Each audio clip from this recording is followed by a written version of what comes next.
All right. Good morning, everybody, and welcome to a phenomenal day, a phenomenal experience because we are here at the Women in Agriculture Phenomenal Women 2022.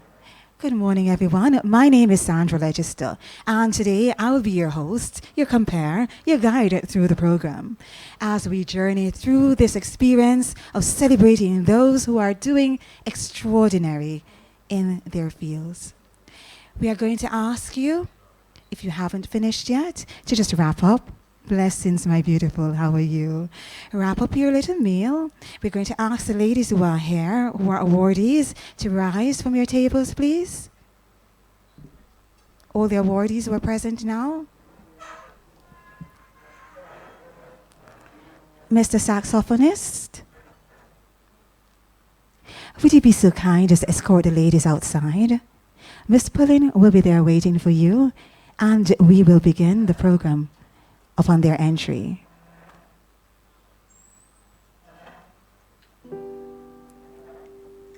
Ladies, thank you. To everyone else, a beautiful, beautiful morning to you. Thank you so much for being here. 2022, another opportunity to salute these phenomenal women. Thank you, sir. As I said, my name is Sandra, and alongside the rest of the team, headed by Ms. Pullin, we'll be going through the program today and awarding, celebrating, and highlighting these beautiful women.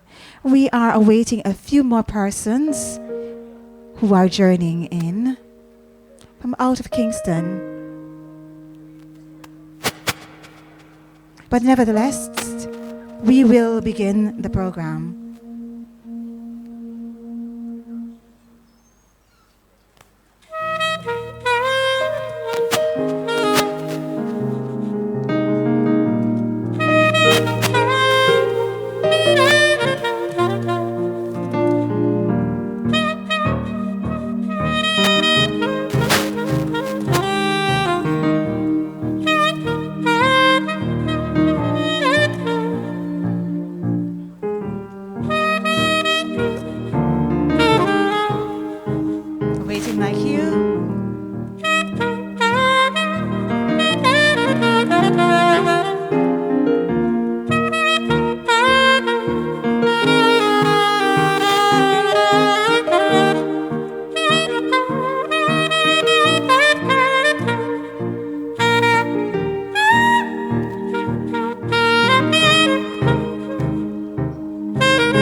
Ladies and gentlemen, to the beautiful strains of the saxophonists, we see the beautiful women lined up, all arrayed in their glory, because today they are going to be celebrated. From boots to heels, from the farm to a beautiful function. I want you all to put your hands together to celebrate, to acknowledge, to say, we see you, we thank you. Phenomenal woman as they approach. Ladies and gentlemen, a round of applause to the beautiful ladies. Phenomenal Women 2022 awardees.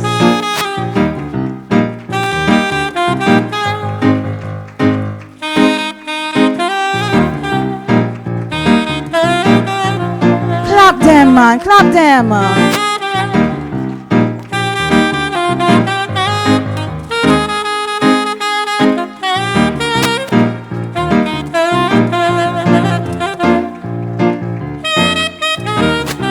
are the achievers. These are the phenomenal women in agriculture.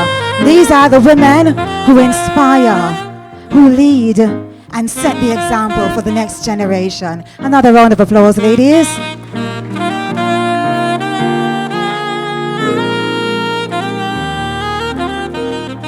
Thank you. You may be seated. We will now move into the devotion part of our program. Ms. Pullen. Thank you.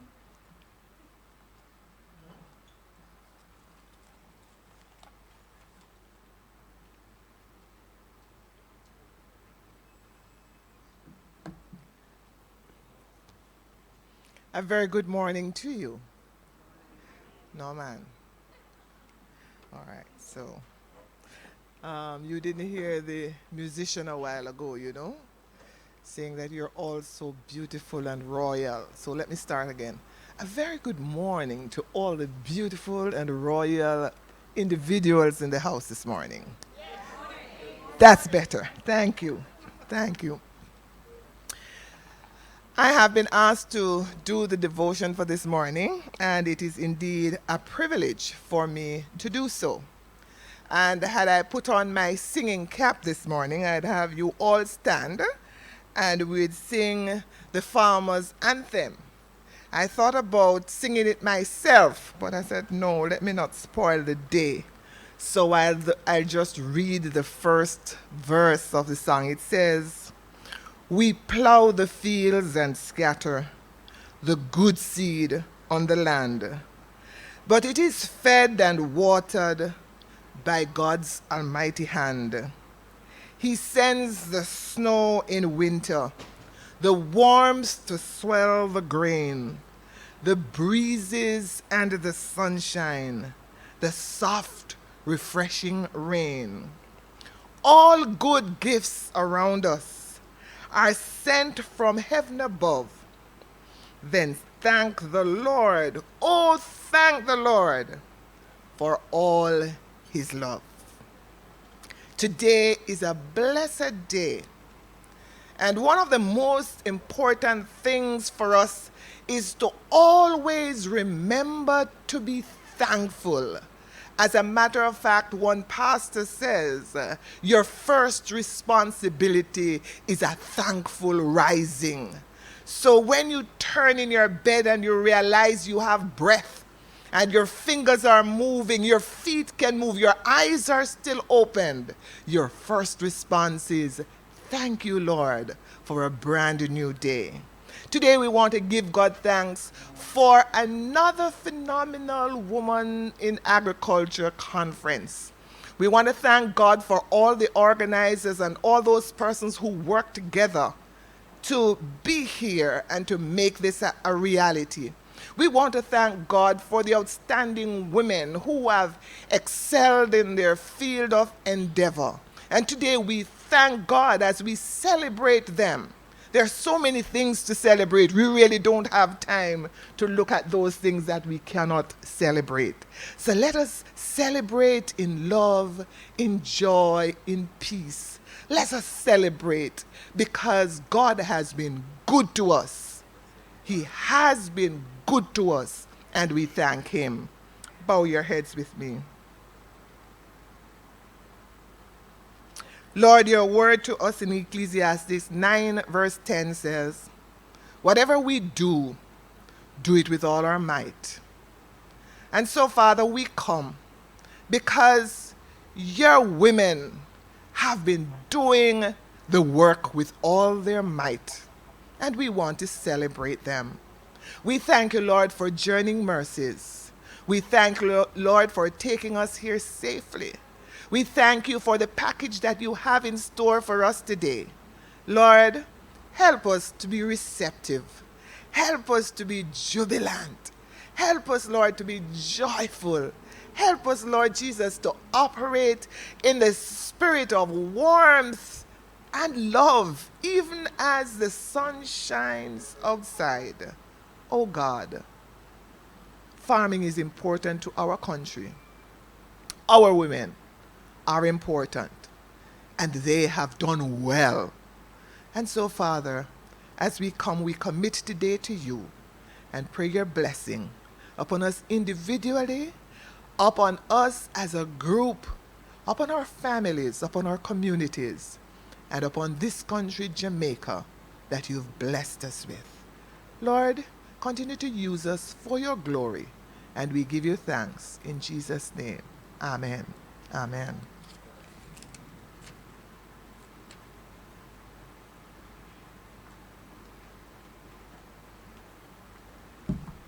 Thank you so much. Inspiring words there from the Reverend Wilkins. Thank you. Ladies and gentlemen, today is not just another day. Today is a day that the Lord has given us. We are to rejoice and be glad in it. And it is a day that we seek to say thank you to all the women who have stepped out and stepped up. When we look back at where we're coming from, how we started, the women in agriculture came out of a need. That need is still there. The need for women to value themselves. The need for women to understand their worth. The need for women to know I matter. And because I matter, I'm going to believe in myself and do everything to make myself worthy. When the women came together under Miss Pullen and they saw how good it was and how good they felt, they had to continue. And that's why we are 13 years now, 13 years and going. And this conference, this setting, 3 years strong. And we're only going to get better. We're only going to get wiser. We're only going to be women. Not just in agriculture, you know, but women. Jamaican women, strong, proud, inspired, and we aspire. Now, without the women, what would we have? We wouldn't have the mothers, the aunts. There's so many different capacities, so many hats that we wear, and we're all proud. We're all proud when we look at the table on the left, and I see Althea. Althea, stand up for me, please. She's been honored today, but she's always been a part of the team. Thank you so much. I look in front of me, I see Miss Pullen, and I know the hard work that she has put in this conference, and I'm proud to stand here today. I'm so very proud to be a part of this movement. I'm supposed to be doing welcome, but if you allow me to chat from now till the morning, but let me get back in tune. I have esteemed guests today, and I want them to feel especially welcome. We have our ombudsman, Miss Parchment. Let me get put on. Oh, by the way, if you don't see me with the glasses, I can't hear you now. So let me put it on, okay? I have my guests to welcome. I have the Honorable Donna Parchment Brown. Welcome to the Women in Agriculture 2022 Phenomenal Woman. And I regard each and every woman I speak to today as a phenomenal woman, not just my awardees, okay? Also at her table, I have Miss Winsome Wilkins. Welcome to you. I do not have my Honorable Pernell Charles Jr., but I have a representative, right, Miss Pullen? Mr. Witter is the representative. Thank you for that notation. I am looking for Mr. Emmanuel. Let me take up the glasses. The glasses reads, but I see without it, okay? Where's Mr. Emmanuel? He's not here yet. Good, good. Mr. Fulton is also on his way, right?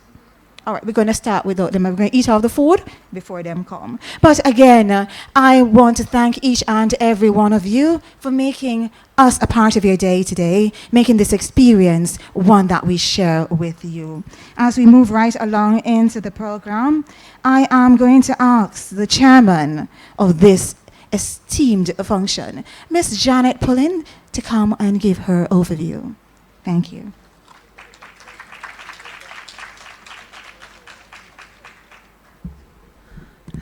Hi, good morning, everyone.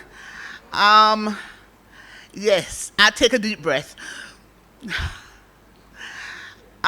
We started 13 years ago. And we started in the community of St. Catherine, in the parish of St. Catherine, in the community of Linstead. And out of a need where our women, although they have worked so hard, really never saw the value of what they were doing. And out of one man's need, this is what we have evolved in. And this is what we have evolved to become. This one man said to me, and when you're a parish manager, remember you're everything to your farmer.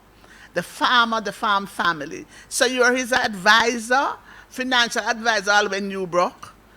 But you have to finance it, tell them, and the student, the kids, you have to help them. At one point, I was an advocate for all my farmers' children to go to school and do chemistry and physics. It was compulsory. And all who said them can't do it, tell them don't give them no more money and don't buy no designer shoes. They have to go to school and do physics and chemistry. Because the agriculture sector demands the brightest minds and wants the brightest minds to put and pull the agriculture sector forward. And so this one man came in and he said, listen, I am with this woman for nearly 50 years. And he said, look at the little bed I have inside here. That's what we started on. And I have been able, as a family, to send my 4 girls, it had no boys, 4 girls to do their masters. And we not borrow no money. And this woman helped me through it. And she will not spend the money on herself. But she buy him the nicest clothes. And he said to me, Janet, me really gonna let her know if she not do better. And I don't want no woman. Don't believe me. There's not another woman in my life. I just want my wife to be my wife and to enjoy. And out of that, then after a while, the men said, no, but you can't just fix up the woman them and leave me. Well, sorry, them still leave behind. We're not reach them yet. But today, out of that, my new president, Lenward Fulton, said, at the time we were only looking at JAS members. Because remember, the JAS is a membership organization. But my president came on and he said, open up the conference to all women within the agriculture sector. Understanding that this conference really is an agriculture package. And what do I mean by that? It is, people keep saying the agriculture sector is not sexy enough. Well, listen, this conference is indeed sexy. It's a beautiful package wrapped with the biggest bow that you could ever want because it encompasses the entire gamut of the agriculture sector. So when you come to the conference, you will find the farmer, yes, but the farmer and farming is only one small aspect of the agriculture sector. So when you come here, you will see the veterinarian, you will see the scientists, the food scientists, you will see the soil scientists, the plant pathologists, the entomologists, you'll see the educators, and then of course, you will definitely see the entrepreneur. Ladies and gentlemen, that's what the Women Conference is all about. 20 amazing women being recognized for their contribution, and the contribution can be in any area of the agriculture gamut. We have this year that we are going to be recognizing an advocate, someone with 30-odd years within the media, and who the farmers regard as a voice of the farmer. An important role, because when she goes on the program every morning, the farmer is out there deliberately listening to what she has to say to them. So that's what the conference is all about. It opens the gamut of the agriculture sector. And I'm extremely pleased and happy that every year it gets better. It gets better because we have people who have been buying into it. Today I stand here because Olive Downer Walsh, one of our first phenomenal awardee, through Hardware and Lumber and H&L Agro, has been with us for the last 3 years. They have never wavered. This year, for the first time, and it's important, we have heart. heart, an institution that epitomizes agriculture and women. And we have Caribbean Chemical. I don't want to go and cause problem, you know. And then we have RGR Group. All of this is happening because people are seeing the importance of what our women is contributing to the bigger picture of Jamaican economy. Without saying anything else, I'm really hoping that all the ladies that are supposed to be here to be honored, we know that there are 3 persons who will not be able to make it because of illness and other issue, but they will be represented here, that they will all come in and that we will really have a good day in really saying to them, you have done well. Finally, there will be vignettes, and I just want to share this with you. The vignettes are not going to tell you the life of each of our awardees. It's just a synopsis. The magazine, the Phenomenal Woman magazine for 2022 is out, and you will definitely get your copy today. Have yourself an amazing day. Share with me. I didn't even get a chance to powder up my face because I've been up and going, but I'm enjoying what is happening. And thank you again for coming on board with us, our sponsors. Thank you.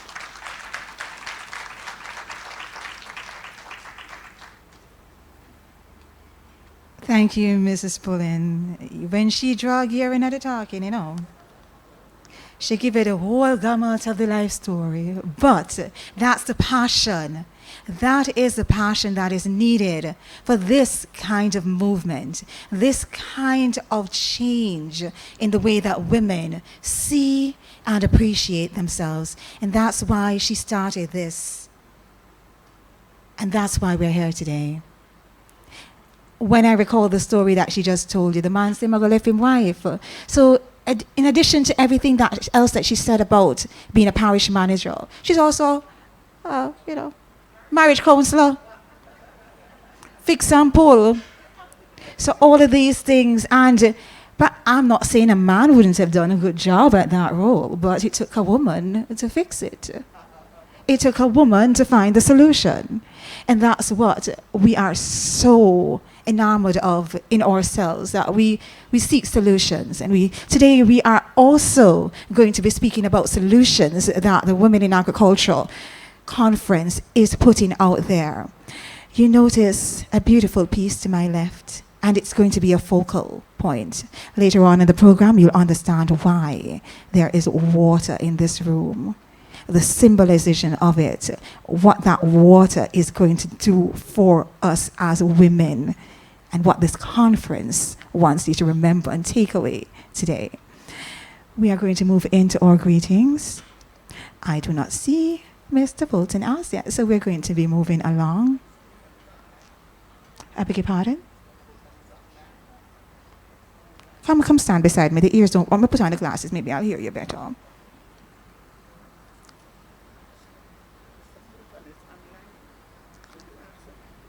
Oh, Mr. Fulton is going to stream me today.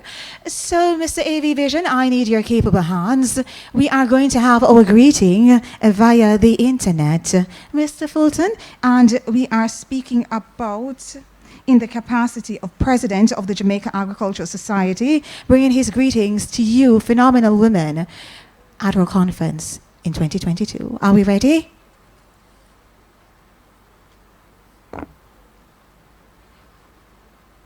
No, not ready yet. Should we move on to the next and then you have Mr. Fulton? Okay, Mr. Witter. Hello. How are you today? Would you be kind enough to join me and provide your greetings on behalf of our Minister of Agricultural Fisheries and Commerce? Thank you. Make him welcome, everybody.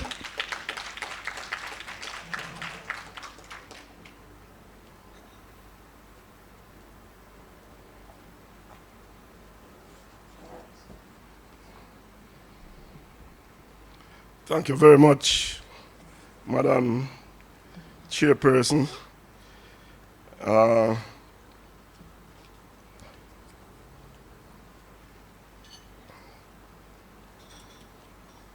Miss Janet Pullen, Chairman, Mr. Lenworth Fulton, President of the Jamaica Agricultural Society, who is supposed to be with us virtually, Mr. Christopher Emmanuel, CEO JAS, and our honorable guest speaker, Miss Donna Parchment Brown, who is from my parish, St. Elizabeth. And I think it is quite fitting that you are our guest speaker today, because you're from the breadbasket of Jamaica. And I know you can appreciate that in St. Elizabeth, practically maybe 90%, if not all the women, are involved in some way in agriculture, and therefore I think it's quite fitting that we have you here today as our guest speaker.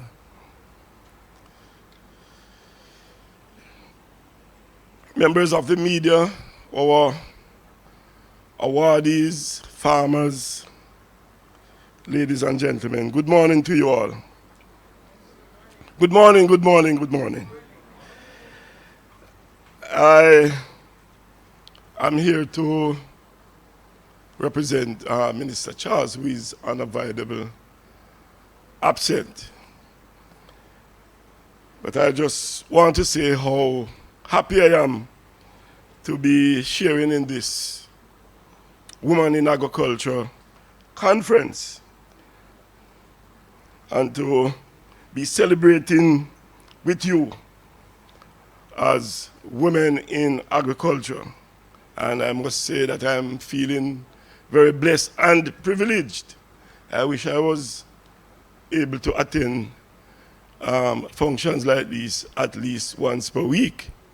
So privileged to have so many women around me. I wish I could have functions like these at least once per week. I'm always comfortable being in the presence of the women, and especially our women in agriculture.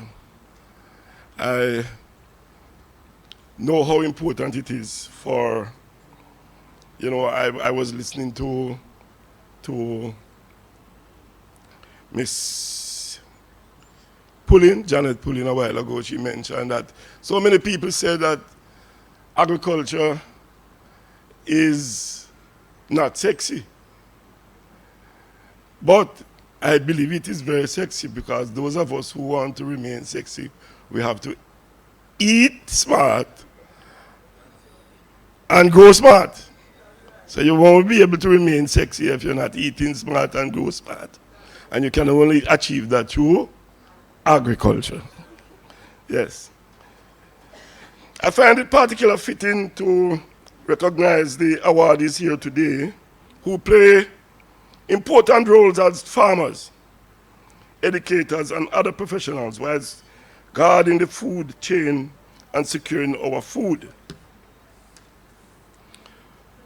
A strong agriculture and fishery sector encompasses all persons on the value chain, especially women, who are almost the drivers, who are amongst the drivers of production, innovation, and research and development.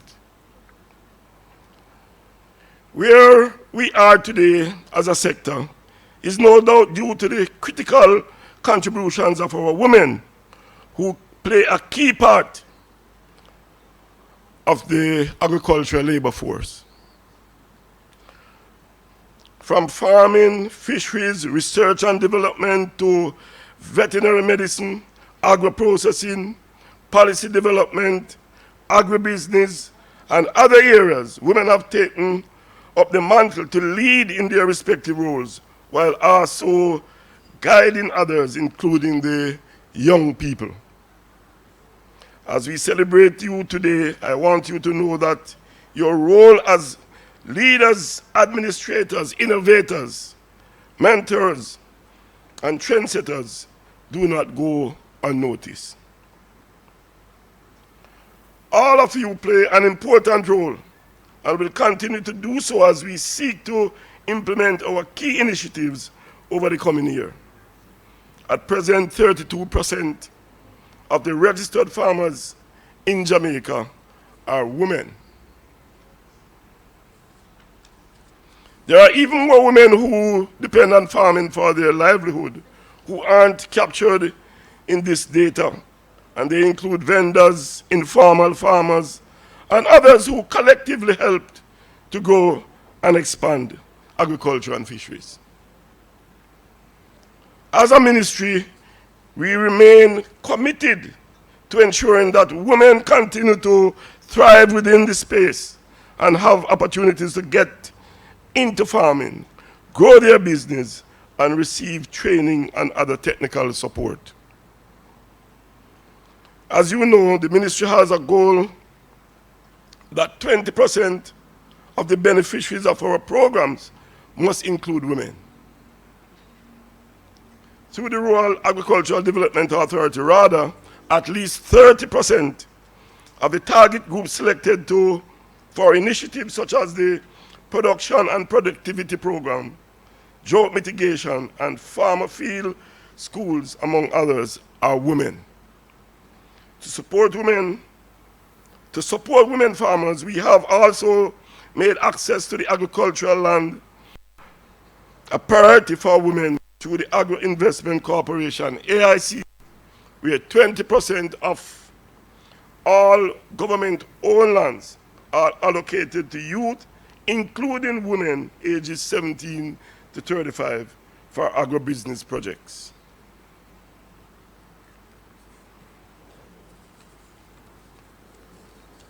I am confident that the steps taken by the ministry will encourage more women to get into agriculture as we continue to develop policies and initiatives to benefit women in the sector. In my substantive post as Minister of State, I have had the privilege to witness the hard work, dedication, and resilience of our women in this space. I note the confidence and pride you exude from boots of heels as seen here today, and I commend you for your continued dedication to this sector and by extension the development of Jamaica land we love. On behalf of the Ministry of Agriculture and Fisheries and all the key agencies and stakeholders, I salute you today It is an honor and every day. The privilege to bring greetings to the 2022. Let us continue to work together to build a futuristic Jamaica where agriculture and fisheries is a base of prosperity and economic growth and job creation. Thank you and congratulations to all the attendees and all the women who continue to work hard with the recognition in our agricultural sector. I just want to close by saying congratulations to the awardees here today, and I look forward to working with you as we seek to develop the agricultural sector in Jamaica land we love. Thank you very much. God bless you.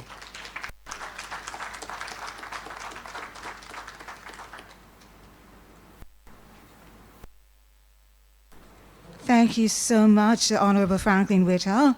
And I must advise that he's the Minister of State in the Ministry of Agriculture and Fisheries. Thank you for your address, sir. Thank you.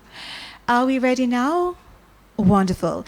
The CEO is unavoidably absent, but however, we do have representation from the Jamaica Agricultural Society, and this time it is from the President, Mr. Lenwood Fulton. We are going to have a recording.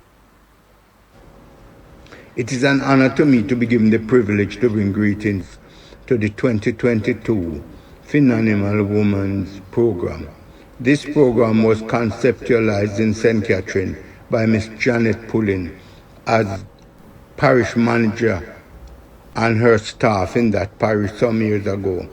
It was brought from the parish to the Denby Agricultural Show by then President Mr. Glendon Harris. And in my turn as president, I took the program both nationally and internationally. The program will continue to honor the hardworking women in Jamaica and in the diaspora for their hard work in food security. I sincerely hope that you too will continue to use this honor to inspire young people and others who choose this field of endeavor to participate in the country's development. I hope that the program will go well and the honor will mean much, much more than just a plaque to the awardees who I congratulate heartily. I sincerely hope that you will display it as a means of inspiration to all those who will come after you. May God bless you. Thank you.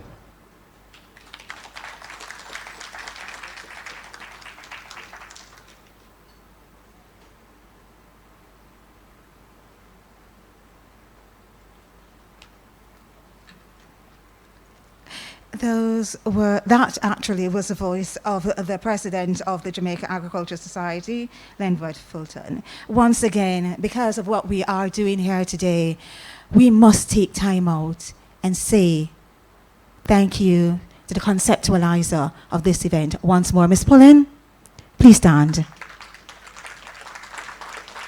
We salute you. Phenomenal woman. As we move into the program, I'm going to ask the saxophonist to just do his thing. While I say thank you to the sponsors who made today possible, we look and we see their beautiful banners around us, and we want to say thank you for sharing in our vision. Thank you for sharing in this moment, in making this a reality through your support. Your presence here today means a world to us.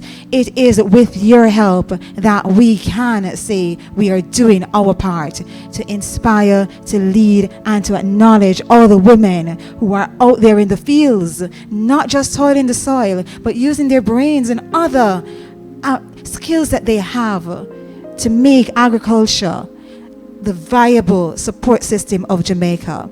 I see another woman coming here today. We are moving right along, right? We have most of them here, and we'll be going further along to acknowledge them. I must say that the prize, I consider it a prize today, what they're getting. It's a token. And it is something that when I saw it last evening, pardon me, when I thought of the person who actually did it, it gives me hope that yes, the phenomenal trend continues. And I'm spitting the beans, but don't worry. Are you ready to play for me? We're going to have an interlude of music and then I'm so excited. Don't worry, I'm so excited. Moving on.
Thank you so much. I was caught up in a rapture. Nice catch. Okay, ladies and gentlemen, as we roll along in the program, we are going to be asking our sponsors to provide greetings for us. We had a little switch around, so forgive me as I get my bearings in place. I am going to ask, and note please, H&L Agro representative Olive Downer Walsh to come to the podium, please. Make her welcome. Thank you.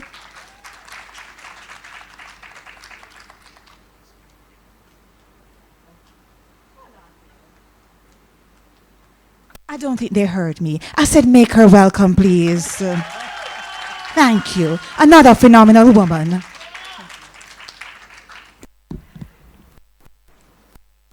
Thank you very much, Madam Master of Ceremonies. I do feel welcome.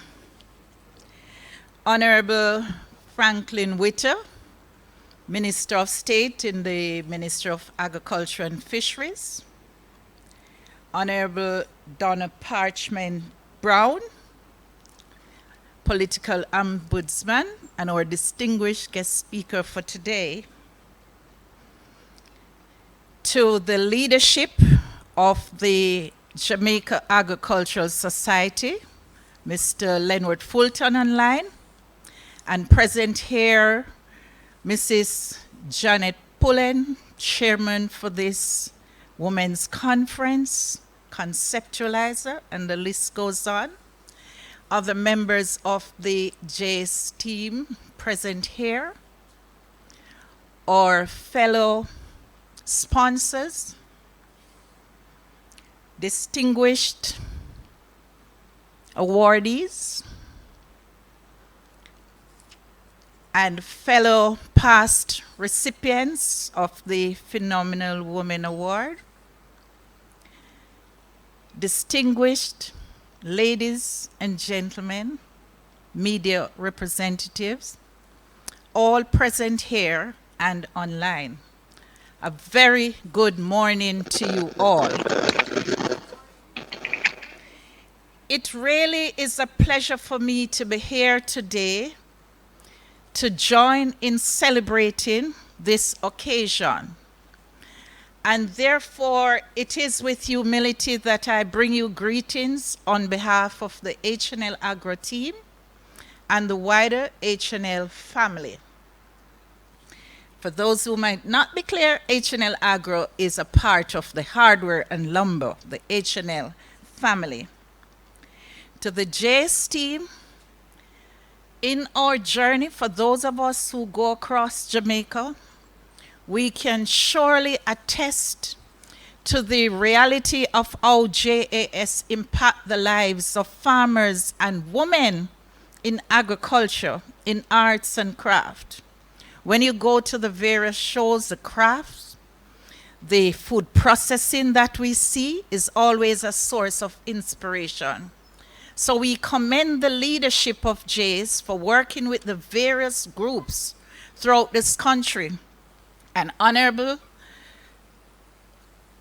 Franklin Witter, I dare say to you and the leadership of agriculture that as a Jamaican and an agriculturalist, one of the things we hope that we will see manifest itself even greater is more of these farm families and the creativity that they bring to food transformation in processing, the flowers, the wines, the sauces, the art, the craft.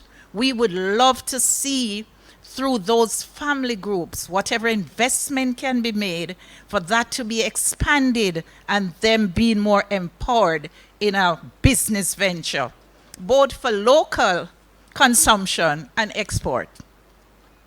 It's like a giant there sitting out there in communities. Thank you.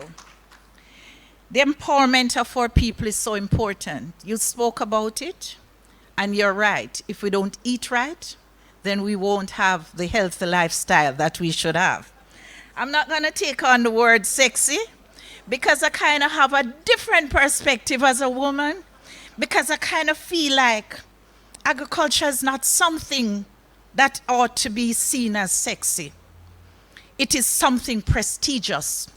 Getting the hands and the feet dirty is prestigious. Yes, it is vital. No matter what we do, no matter how we break through the scientific barriers, without food, where would we be? Over the years, we've had the challenges where women are questioned about where their role is. I do believe we can humbly bow and say to the men, thank you for having afforded us the opportunity to be working alongside with you all. We're not in the background. We have claimed our place and we contribute as human to the society. So thank you.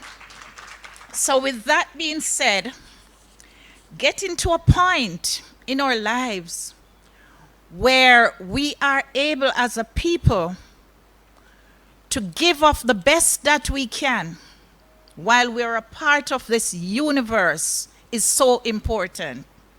And I like to say to persons, when you are in service, give of your best.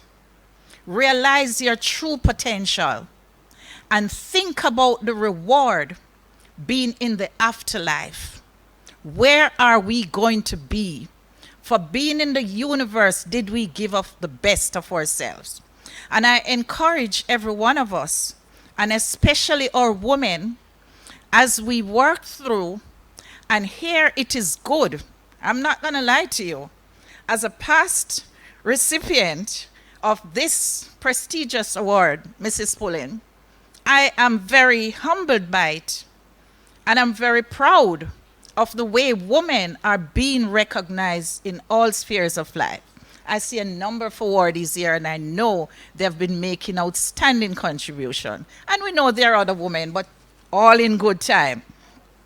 But the reality is that when you give of your best and you hope to have that perfect place of rest when the journey ends, it is truly also humbling and a proud moment when, while you can still smell the rose, you get a recognition. So we commend you for having done that. We really want to thank you.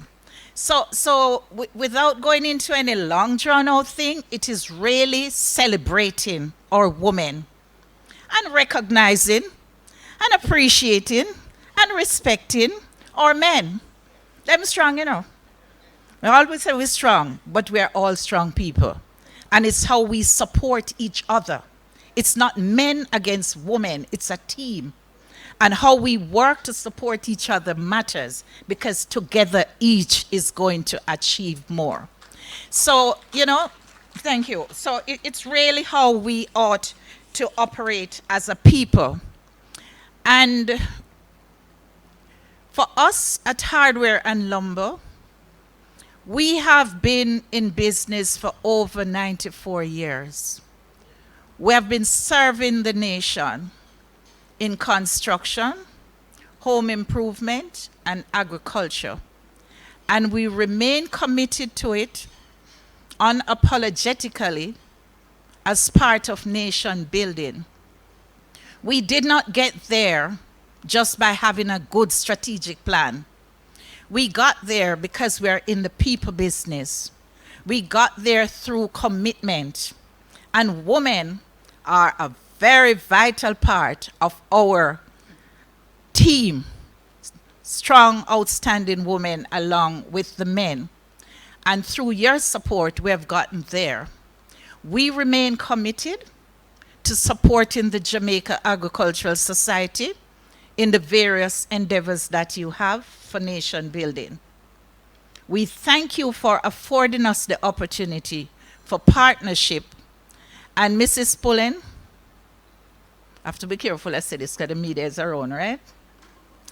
But the truth be told is that we've seen men work together in many circles successfully and lift each other up. I would dare say, for us women, we kind of got late in that start.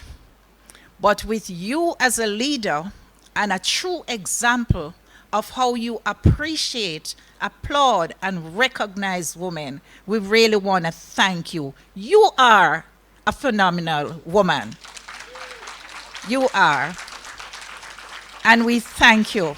The pride, the passion, and the energy with which she celebrates us, and we all celebrate. So for us at Hardware and Lumber, I want to wrap by saying, on behalf of the entire H&L family, we salute and we appreciate the awardees for the 2022 session. I also would like to say on behalf of my fellow past recipients that we congratulate you on this milestone. Enjoy it, and for everyone, we ask and pray that you all remain safe and blessed. Thank you.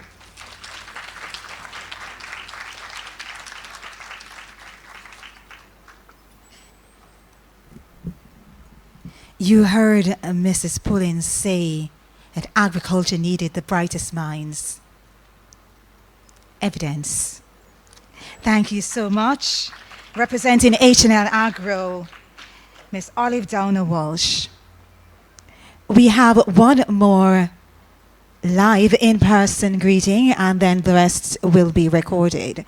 I am going to ask the representative from the RGR Gleaner Group, the RGR Gleaner Communications Group, to join me here, and that is Miss Joy Bennett. Miss Joy Bennett. Make her welcome. Thank you.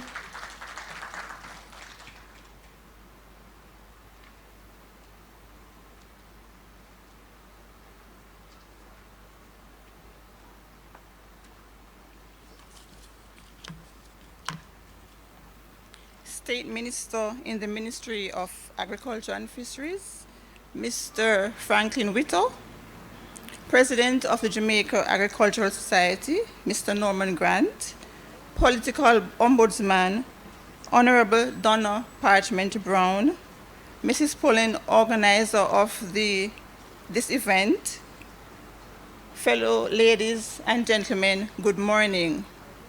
It is indeed my pleasure to stand here this morning as I represent the RJR Gleaner Group. We would like to say thank you very much for involving us in this affair.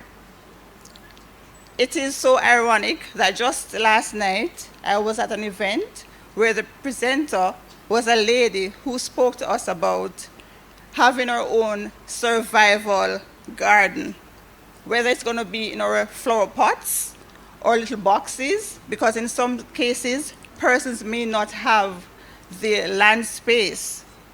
So it is so fitting for me to be here this morning as we refer to and highlight and showcase the phenomenal women in agriculture. It is so exciting when I watch the news, I'm on social media, and I'm seeing so many women who have now started to do what we would have considered a man's job, as the presenter before me had said. So this morning, RJR stands with you as you celebrate these phenomenal women in agriculture.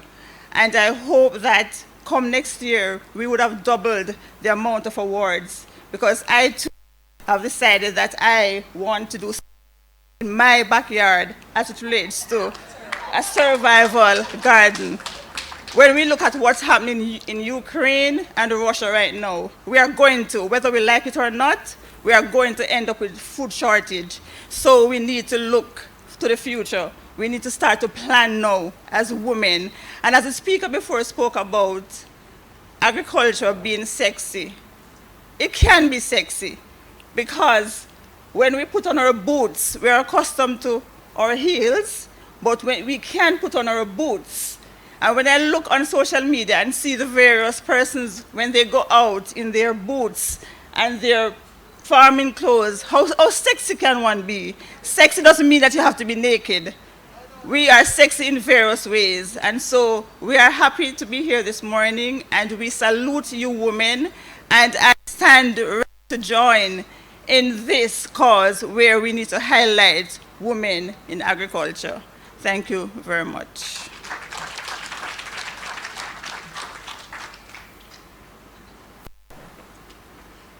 Thank you so much, Mrs. Joy Bennett. And when she went off with the boots and the heels, and I was like, yeah, you go, girl. And, you know, when she mentioned that she's going to start her backyard farming, the 1-1 cocoa, you'd be surprised. Even without the Ukraine and the Russia influence right now, we all are to be self-sustainable, because when you look at what's happening in the world overall, food shortage is a real thing. You got to start planting. You got to start using the resources that you have available to you, especially in terms of food. Planting your own vegetables, planting your own seasoning, even on your windowsill. It's a good start. It's a good look. I'm right there with you, Joy. Me carry the little, see them? And you can go and we can share, okay? Me water it. Thank you. Moving right along, we have because we are this year streaming, we have two means of our sponsors giving their greetings. We have recordings and we have them here in person with us. So we are going to ask my capable team at the back, the AV Vision team, to go ahead and bring out the recording provided by the Heart NTA representative, and then I'm going to ask Dr. Shimhyu immediately after to join me on podium. So we will have the recording done from the Heart NTA representative now. We at the Heart NSDA Trust are proud partners of the Jamaica Agricultural Society-led Women in Agriculture Conference, #From Boots to Heels. It was a natural decision for us to participate in an event that has proven to be extremely rewarding over the years in its acknowledgement of the contribution of women in the field of agriculture. Our women have always been strong agriculture partners and activists, working individually or with their male partners to guard the food chain and secure our food, ensuring that the family, community, and the nation is fed. The Heart NSDA Trust is even more thrilled to partner particularly in an environment that focuses on increasing food security and its impact on our country. Heart believes in and practices equal access to all our training opportunities. Ebony Park Academy, our agricultural flagship institution, is open to everyone, male or female, interested in accessing any training opportunity they are interested in or have a passion for. Our success will be determined by the continued alliance of people working together in the sector and accessing available training programs that will positively impact the agriculture sector and the Jamaican economy. Our heartiest congratulations to the Jamaica Agricultural Society in the execution of the Women in Agriculture Conference. Big up to all the women in the field from the Heart NSDA Trust. Oh, the clapper. Doctor, a beautiful presentation, and she's here in person. Make her welcome.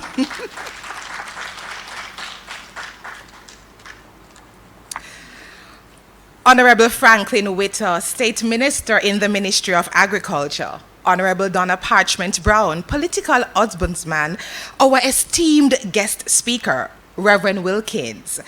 Our heads of agencies, ladies of the association Phenomenal Women, led by Mrs. Pullen, members of the media and those in our online platform, and to you, our audience here today, and of course, our awardees. A hearty great morning to you, ladies and gentlemen. Put your hands together for me, man. It has always been a pleasure for the Heart NSTA Trust to partner with movements and activities that celebrate excellence. And this event is no different. The Ebony Park Academy has enrolled over 2,000 women for the last 3 years thank you so much, in agriculture and agriculture-related programs. The question has always been, is agriculture sexy? Well, look no more. Most definitely, if you look in the room, and I'll ask now my Heart NSTA Trust representatives from the trainee cohort and the staff cohort to stand for you to also see in the audience that we mean what we say and we say what we mean concerning agriculture. The Heart NSTA Trust continues to live the mission, you may have a seat, that we are here to develop the human capital, There is no doubt that we believe in the power of the woman. Our acting managing director, Novlet Denton Prince, a strong woman. Our deputy managing director, Kenisha Campbell, a strong woman. Our regional directors, 5 of 6, all very strong women. And if you look throughout our system, thank you, you will realize that supported by our men, we are indeed movers and shakers. Mrs. Pullen, I thank you for the divine inspiration to conceptualize such an opportunity to celebrate the dirty work of women. I recently saw a video and it said that when a child is sick, it's the woman who is up in the night. If you have the homework to do, it is really the woman who comes in after being at work for the entire day. Can I get an amen? And is up in the night. CXC is going on now, and you can bet your last agriculture dollar that it is a woman that is beside. And I give credence to the men, of course. We're in June, and it's Father's Day will be celebrated soon. And we really have some phenomenal men in this world. But I tell you, that the man many times may have the money, but it's the woman who makes the decision. So today, from the Heart NSTA Trust, we say thank you. Thank you for allowing us to stand with you today, all the phenomenal women and sponsors, to celebrate the Jamaica Agricultural Society Women, Powerful Women in Agriculture. Thank you so much.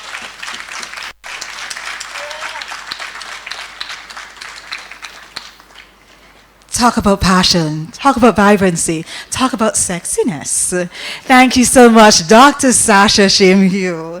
You know, I'm going to ask them to change the tagline for the Heart and STA to the sexy side of agriculture. Ladies and gentlemen, we are moving right along with the program. So we are going to ask Miss Georgina Robinson, the representative from Caribbean Chemicals, to come.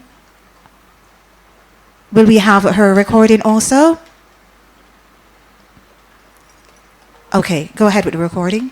Welcome, Ms. Robinson.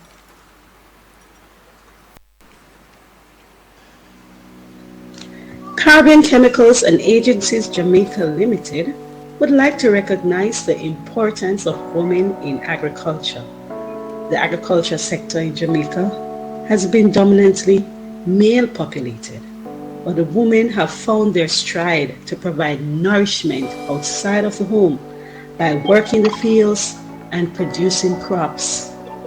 They bring strength and variety to the sector, and we hope to continue working with them to help grow their numbers with the ultimate goal to feed our nation. Women of Jamaica, and by large, women of the Caribbean, let's grow together.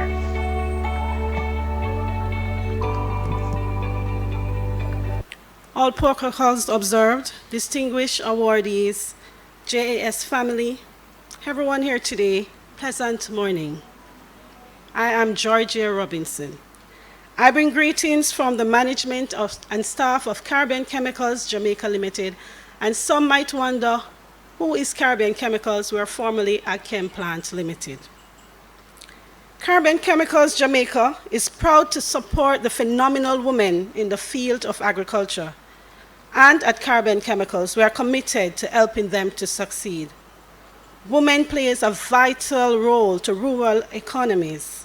They are responsible for more than 50% of food production in developing countries like Jamaica. In many farming communities, women are the backbone.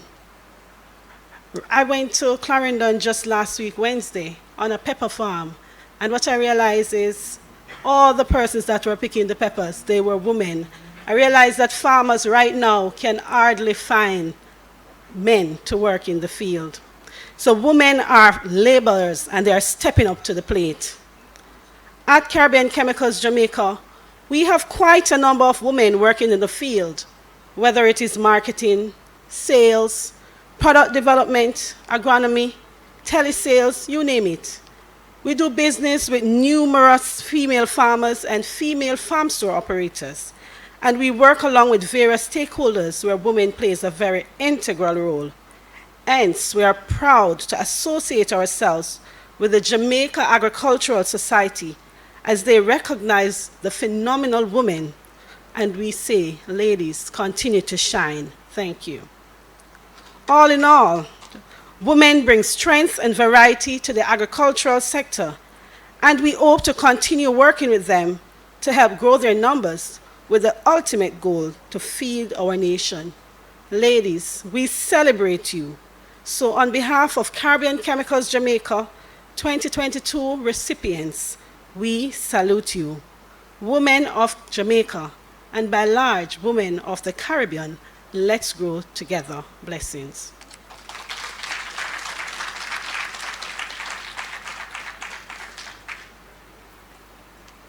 Thank you so much for that, Miss. And you know, I thought I was listening to a recording even when she was speaking. She has that calm, wonderful voice. Thank you so much. Ably representing Caribbean Chemicals, Miss Georgia Robinson. I just want to note something to you, ladies and gentlemen. Our women have always been a key part of the agricultural labor force. They are present in almost every area. Almost every area. Most times when you see those paintings, you see the woman with the basket on her head and she walking down the road, and you know immediately she is going to the market. Women are so much more than selling in the market now, aren't we?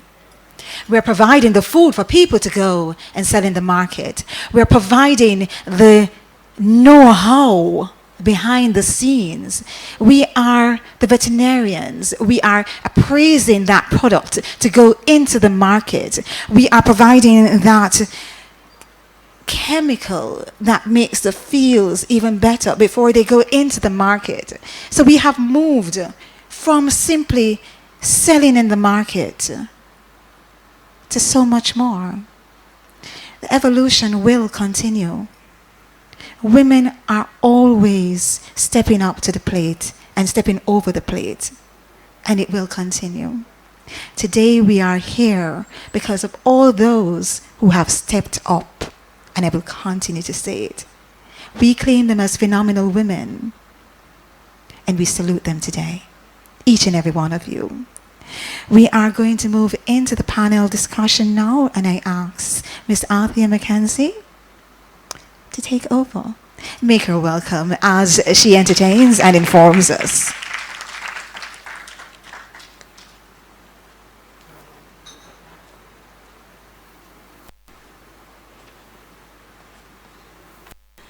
Ladies and gentlemen, good morning, good morning, good morning.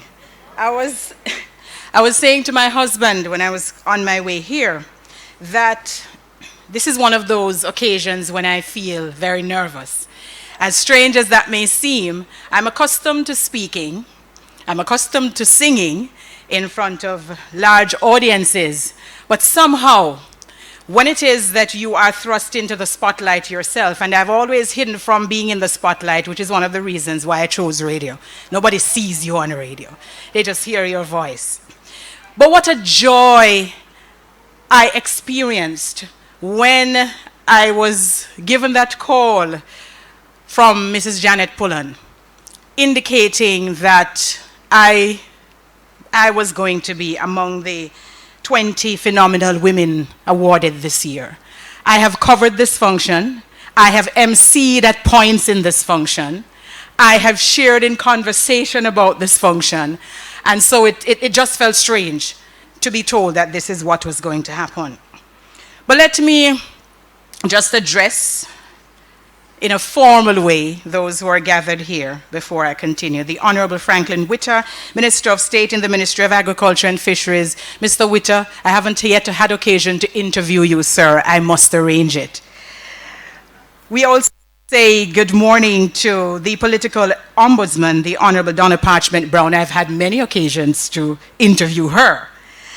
And I speak glowingly of the chairman of the Women in Agricultural Conference Committee, Mrs. Janet Pullen, and I think I can now name her among my friends. What an awesome, amazing, phenomenal woman. When I go to Whenever I've gone to functions to Denby, if you see Janet Pullen in operation at Denby, you don't know that she is a person in authority with the Jamaica Agricultural Society. She mingles, she cajoles, she encourages, she has conversation with you, making you feel right at home. So she is herself a phenomenal woman. I recognize Reverend Winsome Wilkins, herself a phenomenal woman, a past awardee here.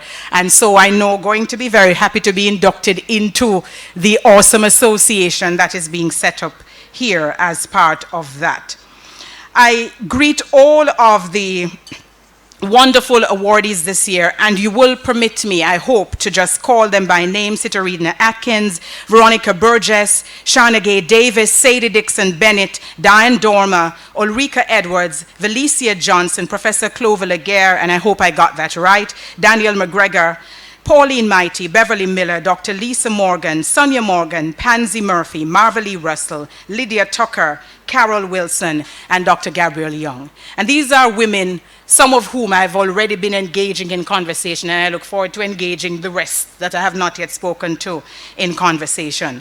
Now, while I would love to have a panel discussion with all of the phenomenal women, unfortunately we can't, because time would not allow. So I'm going to invite, though, to join me up here. Well, they're going to be sitting there, and the microphones are there. I'm going to invite to join me for this conversation Daniel McGregor, and Daniel is a member of the team at the Food Storage and Infestation Unit, the Ministry of Agriculture and Fisheries. Thank you very much, Daniel. Put your hands together for her. And I agree with Sandy that when people are coming up here, you must make them feel welcome. And I have a feeling that many of you are coming out of homes where you had a hearty breakfast, because many of you are coming out of farm families. And so you had a nice chunk of yam with some callaloo and salt, fish and all kind of things before you got here. So the energy should be there. Ladies and gentlemen, put your hands together for veterinarian extraordinaire, Dr. Gabrielle Young.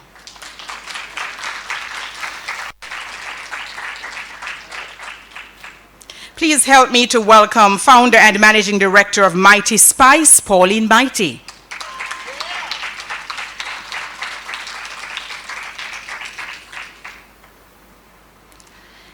And rounding out the team of panelists, Dr. Lisa Morgan, and she is, boy, I don't know where she finds time to do all of these things that she's asked to do, but she is a member of the Rural Agricultural Development Authority team, and she's been wearing so many hats, I don't know which one to put on her head this morning, but please welcome her.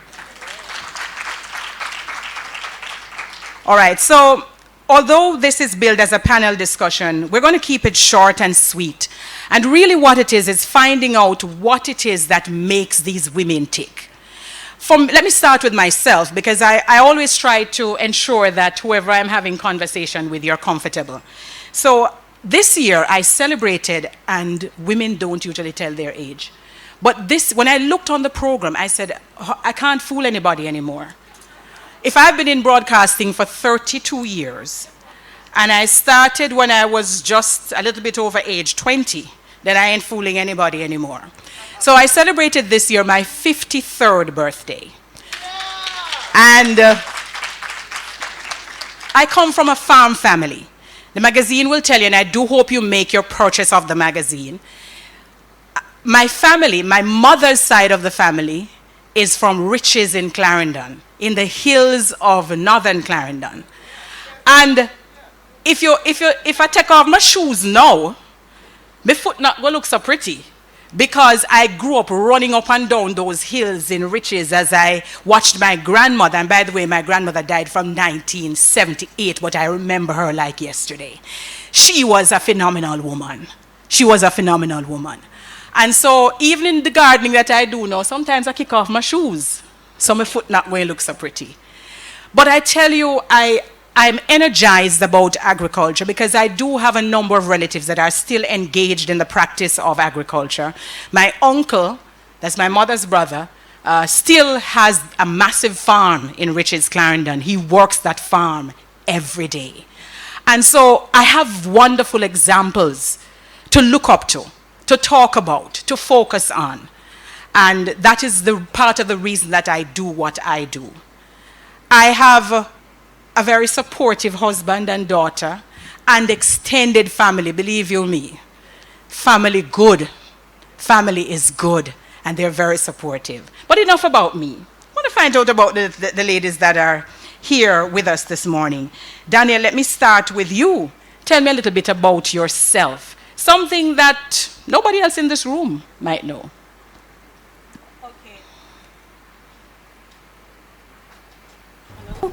It's okay. I have it now. All right. Hello, everyone. A little something about me. Growing up, let me start off with that. Growing up, I've always expressed to my parents that I want to be in the field of the arts and the sciences. So right now, I'm actually walking that path. How I managed to be where I am right now, I work at the food storage division in the post-harvest technology unit. Let me just say that the food storage division's mandate is to ensure wholesome and safe animal food and feed. Animal feed and food for human consumption, just to ensure that it's safe entering commerce. And the post-harvest unit, we basically ensure that harvested produce, that they're wholesome, that they're safe, that the quality is maintained when it goes out to consumers.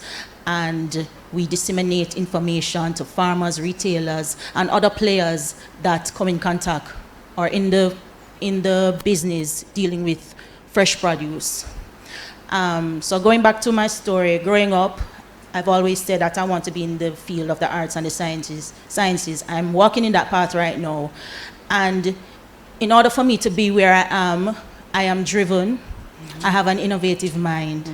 I have mentors, persons close to me and family that pray and speak into my life. And that helps to keep me going. I love especially the field of agriculture. As was said before, you know, it is something sexy. Of course it is appealing.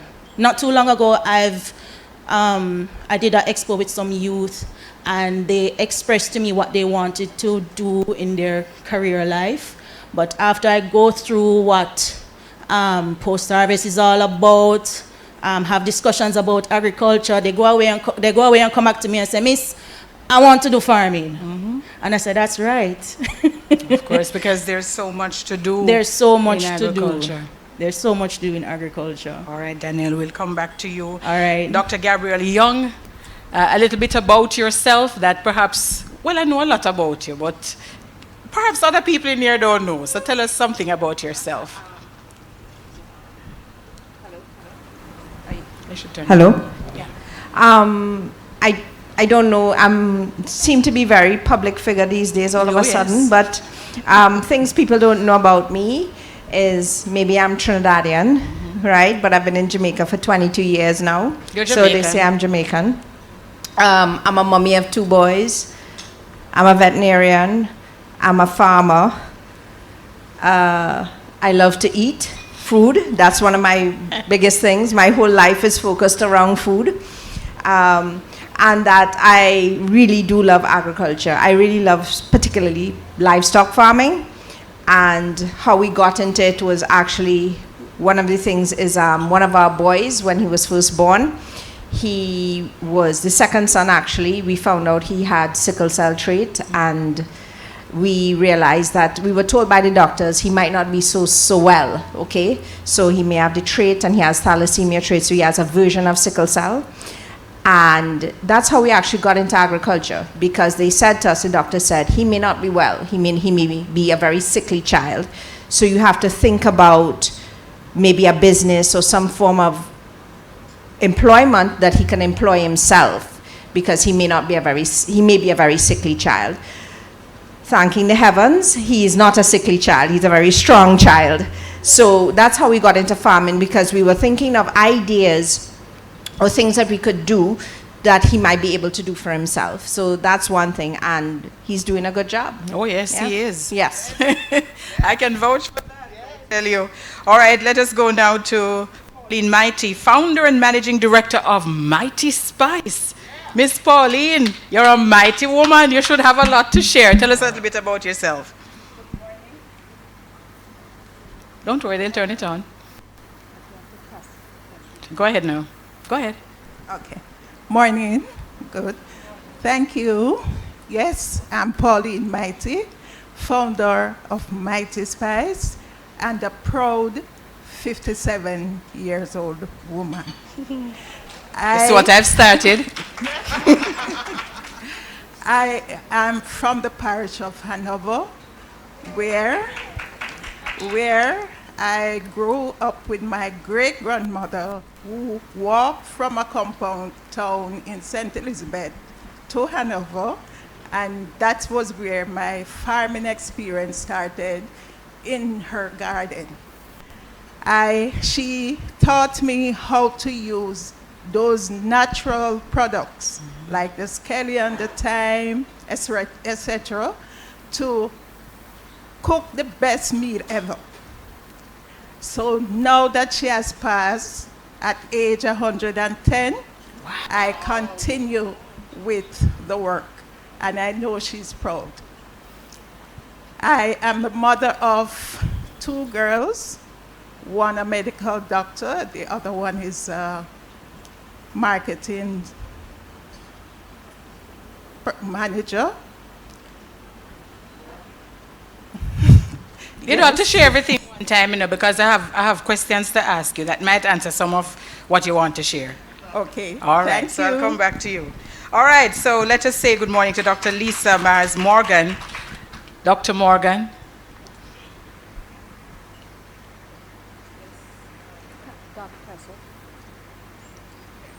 Yes. Good morning. Good morning, Morning. everyone. About myself that you all don't know. Well, my mom, rest her soul, was from St. Anne. My dad, rest his soul, he died recently, was from Manchester.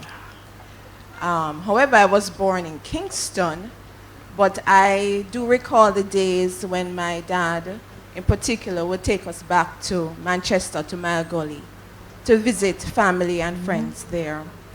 I remember also when my dad would take us to Denby. Every year, Daddy took us to Denby. And it was an event that my brother and I looked forward to every year. On my mom's side, interesting, we're talking about Ramsbury and the whole thing about the dairy. One of my mom's cousins actually was part of that, and we would visit the dairy farm in Ramsbury. So I was being exposed from a very early age to the agriculture sector. However, my interest has always been in sciences and the sciences. And initially, the intent was for me to be a medical doctor.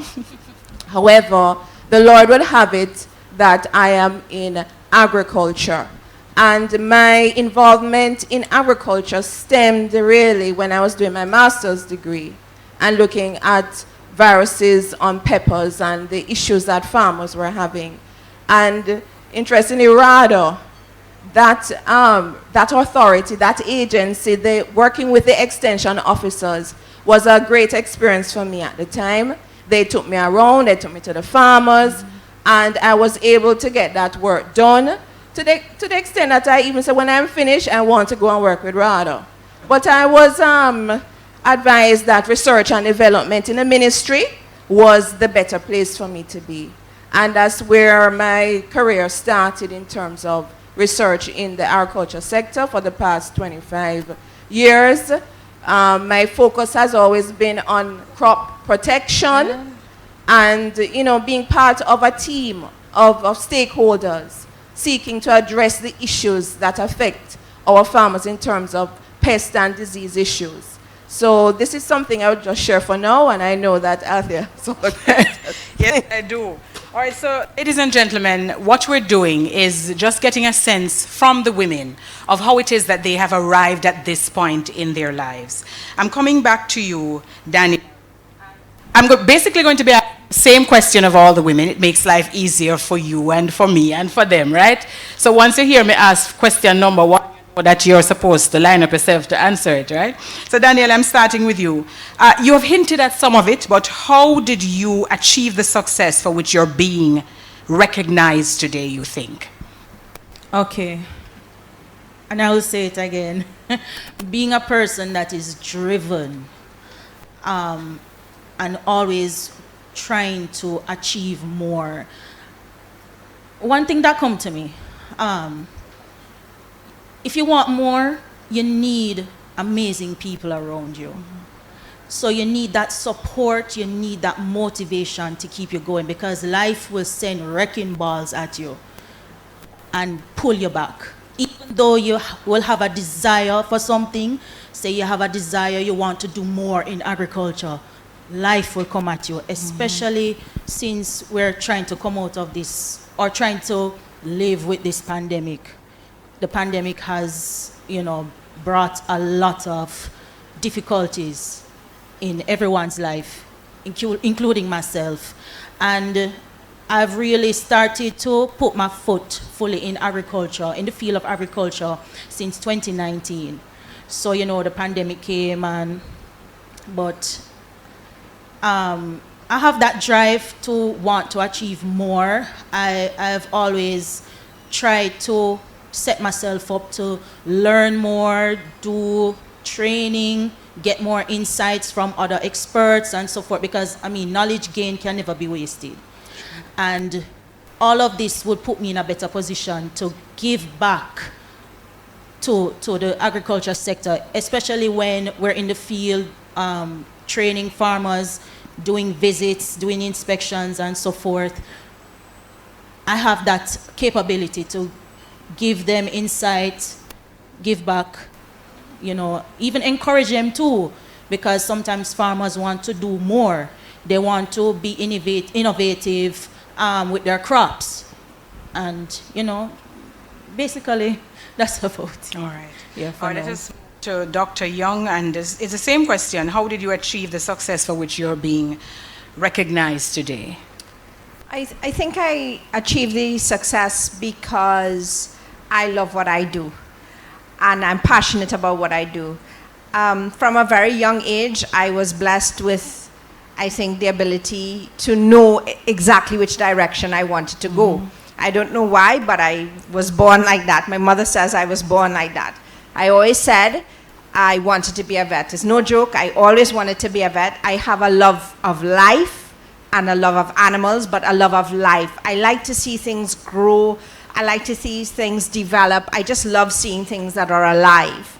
And I believe that there's a greater good in this world, and it's something that has always guided me in my life, in that I believe there's greater good, there's greater goodness in this world, and if we follow that, it will always lead you along the path. And I've always followed my intuition and what I feel is right, and I follow, the basic principles of life, and I've always thought that it guided me. And then I was always just driven, as she said, very persistent and driven to do exactly what I wanted to do. Sometimes it can be a negative also, but I think I was very persistent in doing what I wanted to do, and I've just followed that path step by step by step. And as opportunities presented themselves, I think I was kind of very brave also. Because, for instance, everybody asks me, how did you end up in Jamaica? Because they think, oh, you ended up here because of your husband. Actually, no, I didn't. I ended up here because of a job offer. They asked me if I would want to work in a clinic. I didn't know anybody in Jamaica. Everybody thought I was totally crazy, right? And they said, you want to work in Jamaica? And I said, are you crazy? That place, you'll get killed. And I'm like, why would I get killed? Because it's dangerous. And I decided, you know what? I'm going to give it a try. I talked to my dad, and my dad said to me, Gabby, if you don't like it, you just come back home, right? So I said, okay. I packed up a little suitcase, literally, with a few clothes in it. And I came with $100 US, because I thought that was a lot of money, right? And I came to Jamaica. And then eventually I met my boyfriend, who became my husband. So I knew nobody, nobody. I knew nobody. And I came up here and I decided to work, and I was persistent, right? and all the opportunities are presented. That's why I'll tell people, be brave.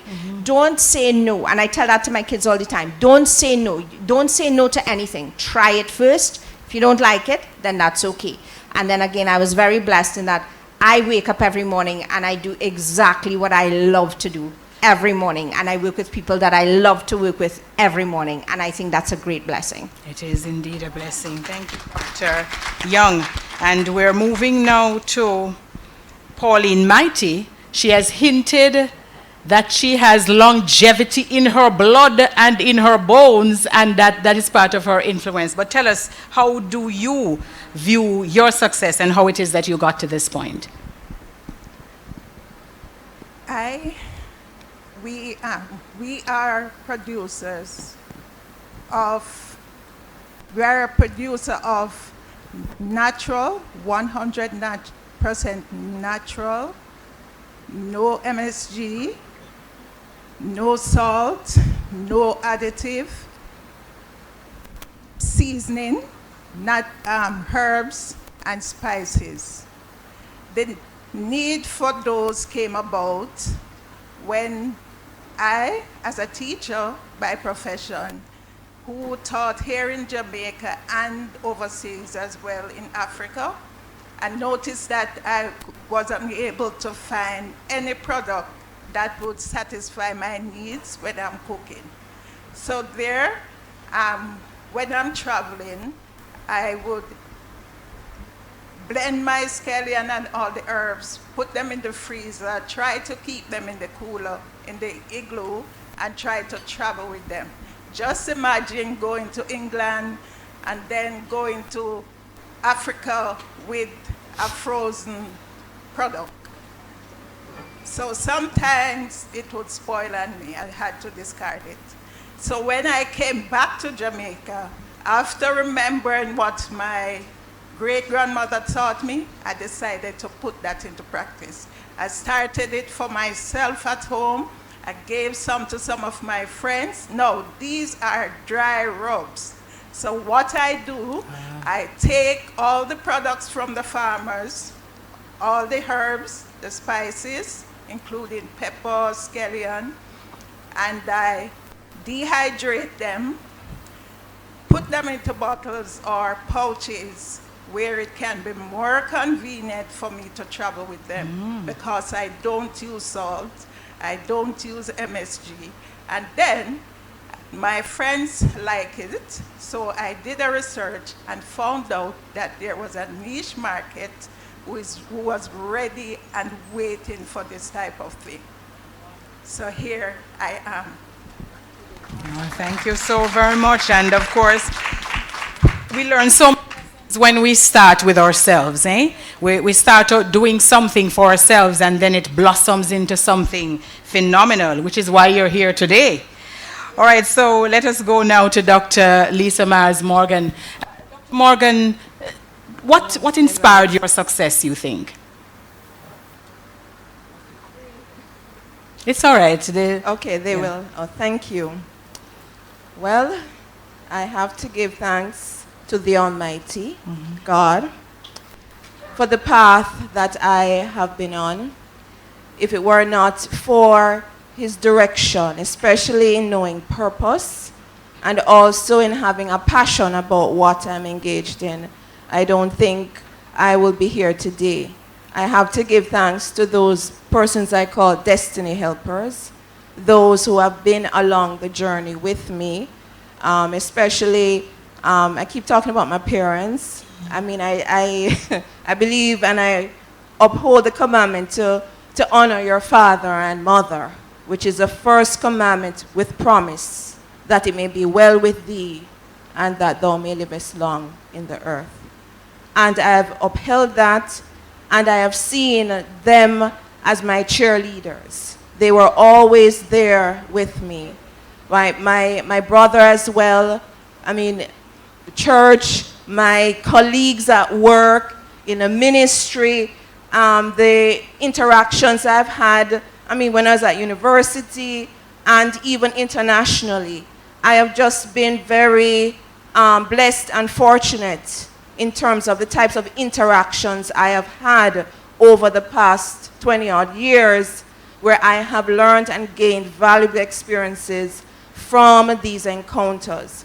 Because apart from just being a researcher or a scientist, you're a person first.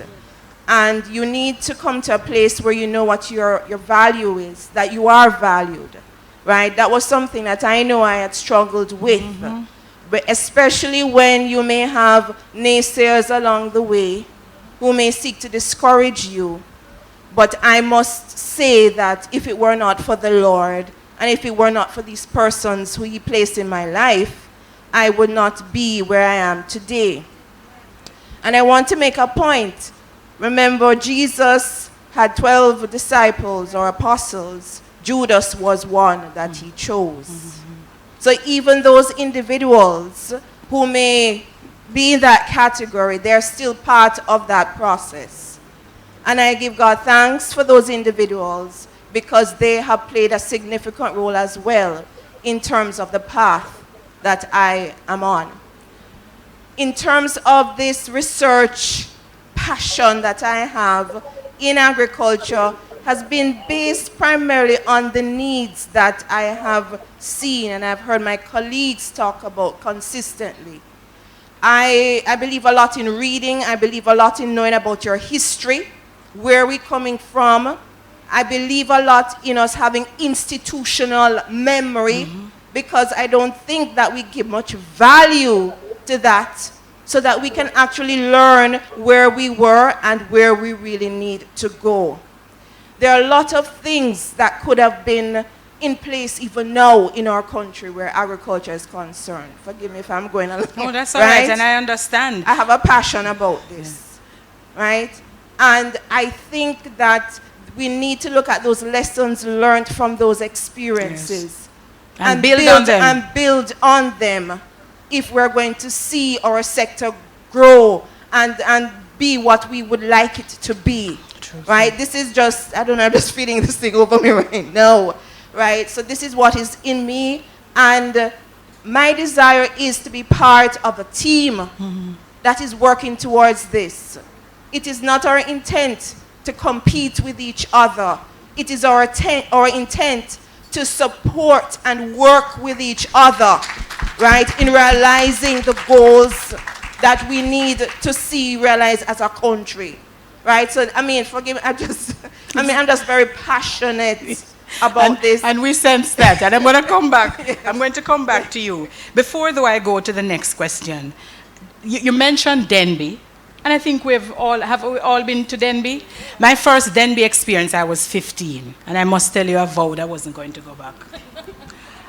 Back then, the grounds were dusty and just a very tough place to navigate, and then rain go fall. So I told my aunt I'm not doing this again. But I say that to say that were it not for that aunt, the late Vivienne Tomlin, I would not be who I am and where I am today, and I would not have the passion that I have for what I do in terms of advocacy for this agricultural sector. So she was a product of Rich's Clarendon too. She went to Bethlehem Moravian College like I did, and she passed that passion on to us. And you know what? She did her first and only degree. She completed that at age 55. But along the way, all of us who she raised children other than her own. I am one of them. And she made sure that we all surpassed what it is that she had accomplished. And I think that is part of what drives us. You know, those people who are standing in the gap, so to speak, that help us along the way and push us to be more than we ourselves think we can be. So when you talk about having challenges with issues with self-esteem, been there, done that, and you still have your struggles. I tell people all the time, I don't know what I'm going to be when I grow up. I'm still working at the person that I am. So very, very important being shared here. I'm not going to, they gave me 3 questions, but I'm only doing 2 of them in the interest of time. The question that I'm going to focus on is how did you navigate and maintain your intrinsic qualities, those qualities that drive you, that, you know, are unique to you? How did I maintain?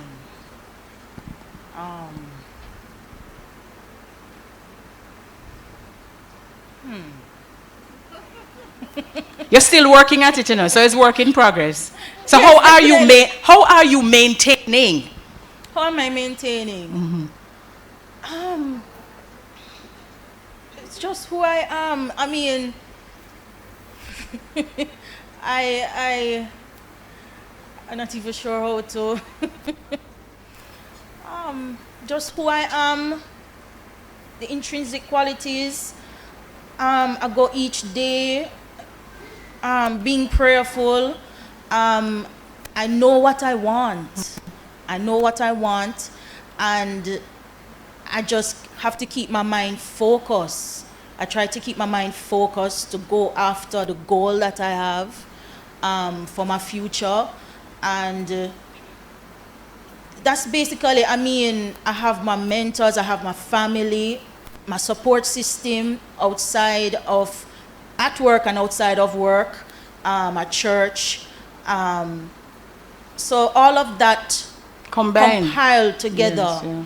is what Drives you. So it's more than just who you are on the inside. Yes. You are also driven by forces on the outside, which is Okay. important. Yes, That support yes, is critical.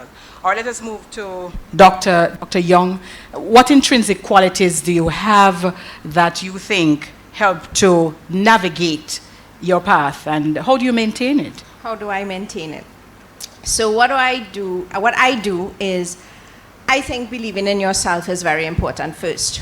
So what I do is every morning I get up and I go in the mirror and I Yes, look in the ma'am. mirror and I Yeah. say, You know, you're good. looking good today. You are fabulous. That's you right. are beautiful. Yes. You are strong. Yes. And today is going to be a really, really good day. Oh, That's yes, what I say to sister. myself every morning. Right? Because I think if you don't believe it, nobody will for you. Yes. Right? And you have to have that innate belief in yourself that you are powerful and you are strong. I also believe in mental well-being. I think it's important because if you're not mentally fit, it's not going to help. You can't help anybody. And I believe in taking care of myself. I believe in physical fitness.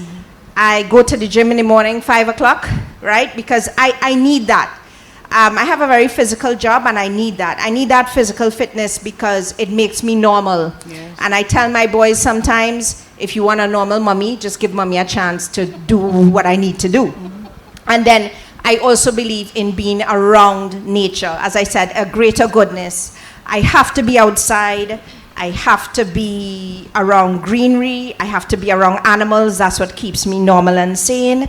And my husband will often say, he always knows if I'm really, really sick because he says the van or the vehicle does not move for the day. If Gabrielle is home for the whole day and she hasn't left the house, call the ambulance, she's really sick or something. So I believe in mental well-being, the holistic approach, mental, spiritual, and physical well-being, all those three things. Wonderful.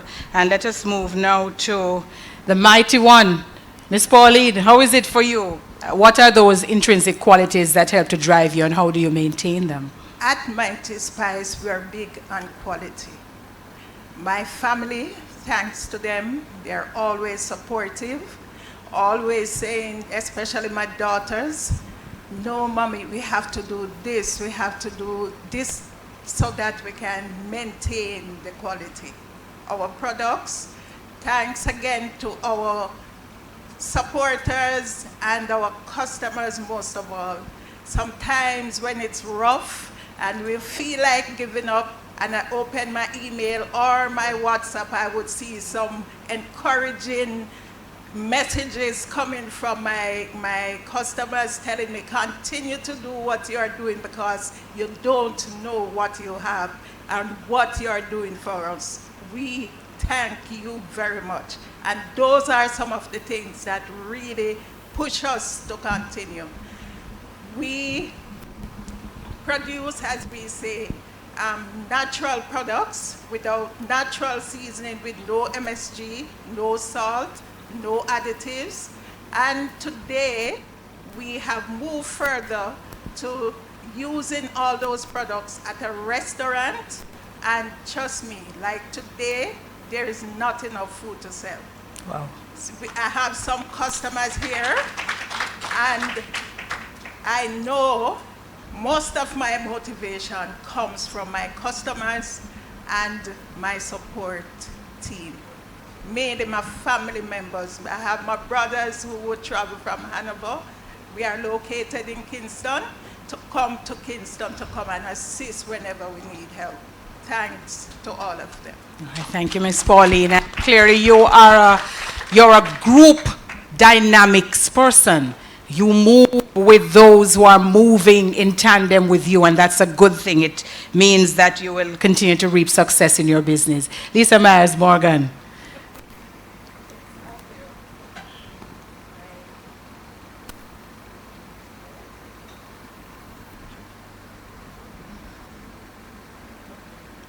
For me? Yes, yes.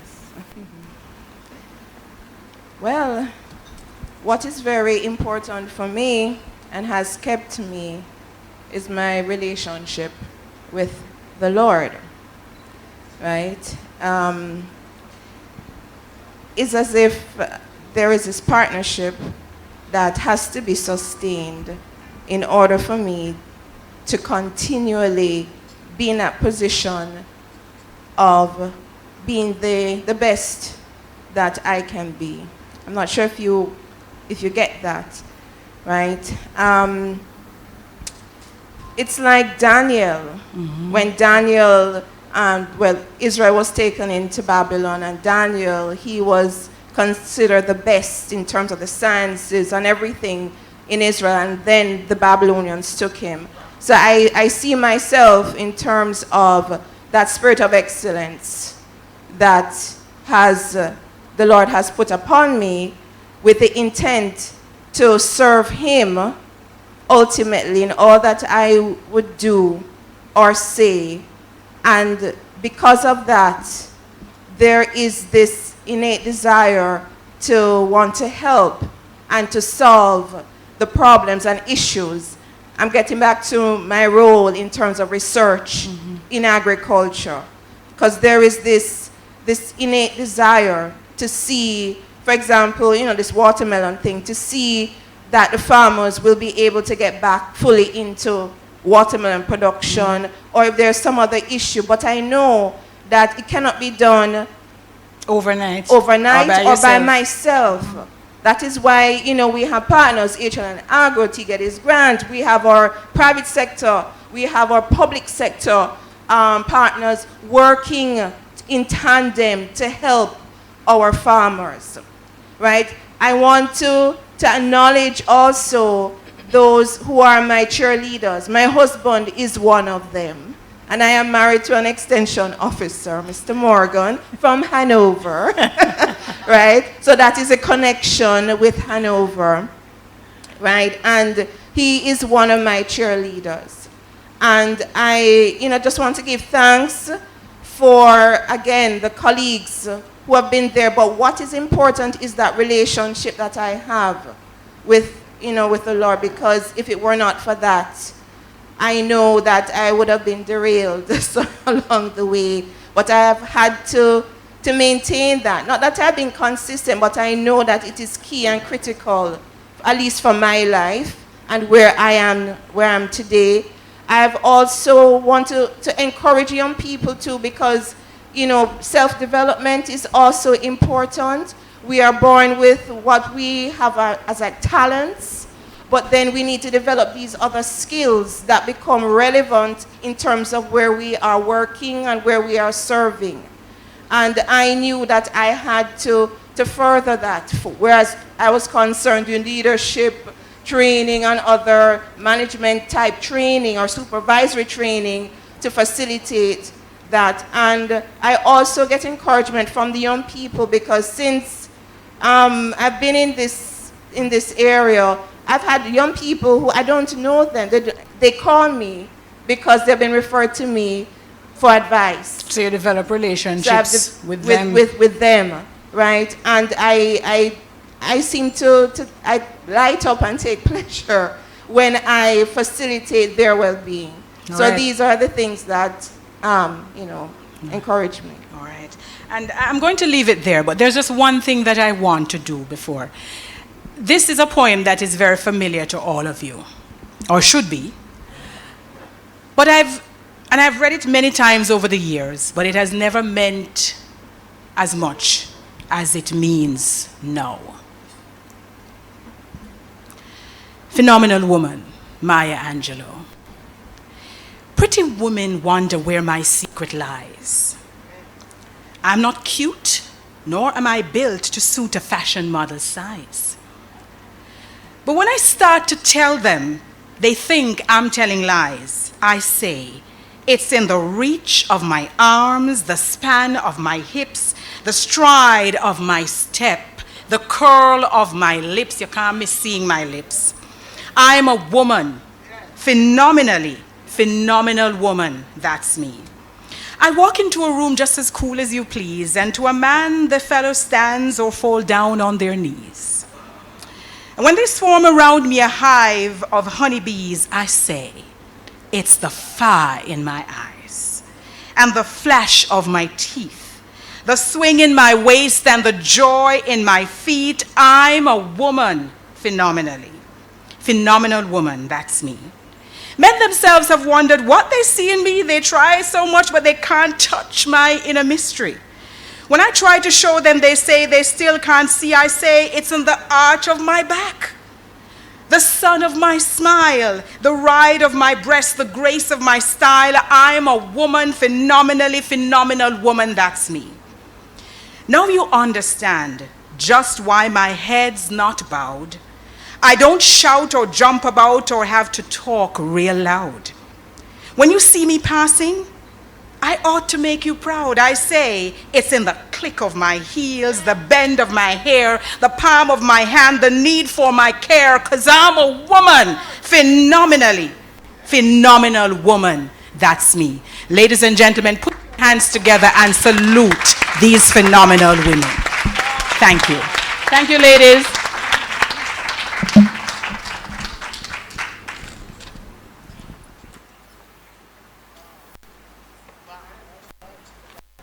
Nobody does it better. Althea Mackenzie, and to the panelists, thank you so much. Just to do a quick recap so that you remember what Danielle McGregor said. She said that support team is critical to her. Knowing what she wants and staying focused is what keeps her at the top of her game. Dr. Gabrielle said to be passionate and have a love of life. Having self-love and taking care of yourself keeps you mentally, physically, and spiritually in your well-being. Pauline Mighty said, necessity is the mother of invention. In not so many words, but that's what she means. She had to create to satisfy her need. To appreciate the impact you make and be thankful for the support systems that you have. Also, Lisa reminds us to have purpose and passion. Working together in unison is critical. Remember that a partnership with God is essential, and to fulfill one's spirit of excellence within. Give it up for the ladies who shared themselves with us this morning. We are rolling on a little bit, about 5 minutes behind, but keeping good, I thank you. We are going to have our special guest speaker coming next, and to tell us, I can't hear you with the glasses. Miss Pullin, join me. 1 second, please.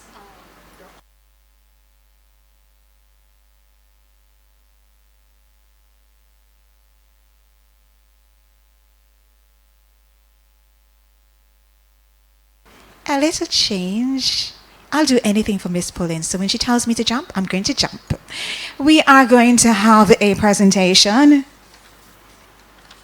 ahead of time, but in time with our special guests and his timings. I am going to ask to join me at the podium here. Oops.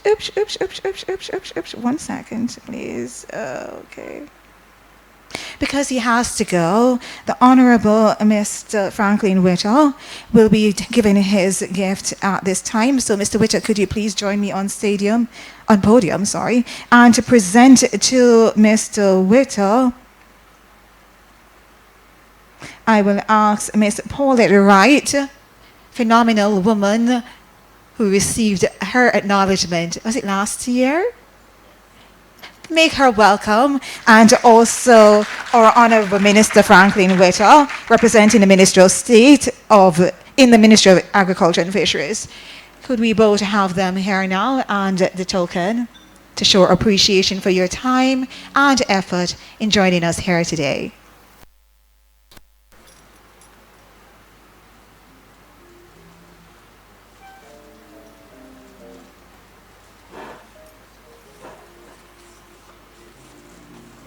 While they get themselves together, let me remind you that these magazines are available for sale and they're $700. Please, before you go, take out the liquor money and support us.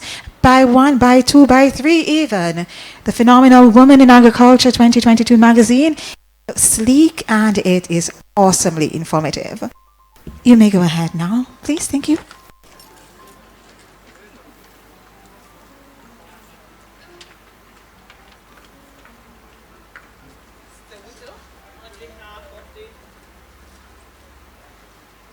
On behalf of the JAS and the phenomenal women of our country, I want to say to you that Heart in STA, Ebony Park, and everyone who's involved in agriculture, I want to thank you for having come today, and we want to give you a little token in our appreciation of your presence and your greeting.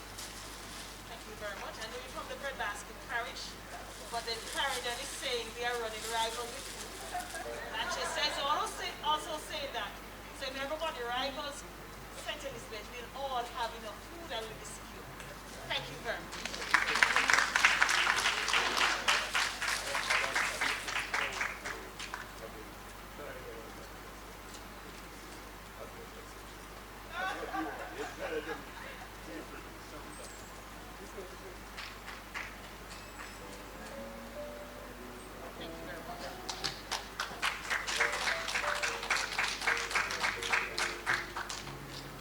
Thank you so much to you both. May I now invite Mr. Trina Atkins to do the introduction of the guest speaker.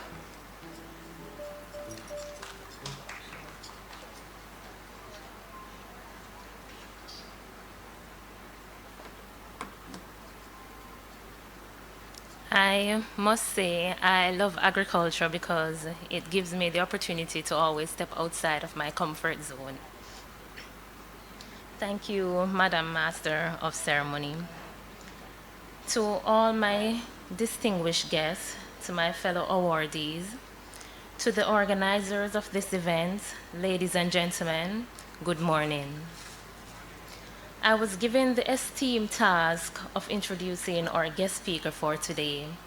Honorable Donna Parchment Brown hails from the Breadbasket Parish of St. Elizabeth. She attends the Hampton School for Girls, where her journey in public speaking, leadership, and volunteerism began. Her talent blossomed as she became a part of the School Challenge Quiz team and head girl. She later earned her law degree at the University of the West Indies and completed her legal training at the Norman Manley Law School. An attorney at law by profession, she was called to the bar on the 8th of October, 1981. She earned national recognition for her work in dispute resolution and is the holder of the Order of Distinction Commander Class. She has worked all across the Caribbean as mediator, trainer, and development practitioner. She has served as Custos Rotulorum for the parish of St. Andrew and on various national, regional, and international bodies, including the UN Women Regional Body for Latin America and the Caribbean. She is a founding member of the new Kingston and St. Andrew Development and Homecoming Foundation Limited, On the 16th day of November 2015, she was sworn in by the Most Honorable Sir Patrick Allen to serve Jamaica as political ombudsman. Ladies and gentlemen, our political ombudsman.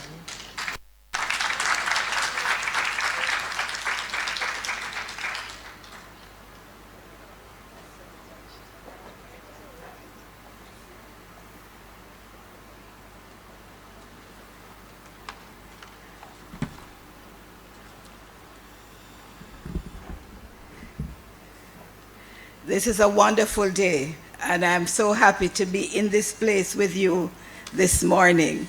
Just allow me to get my bits and pieces organized up here.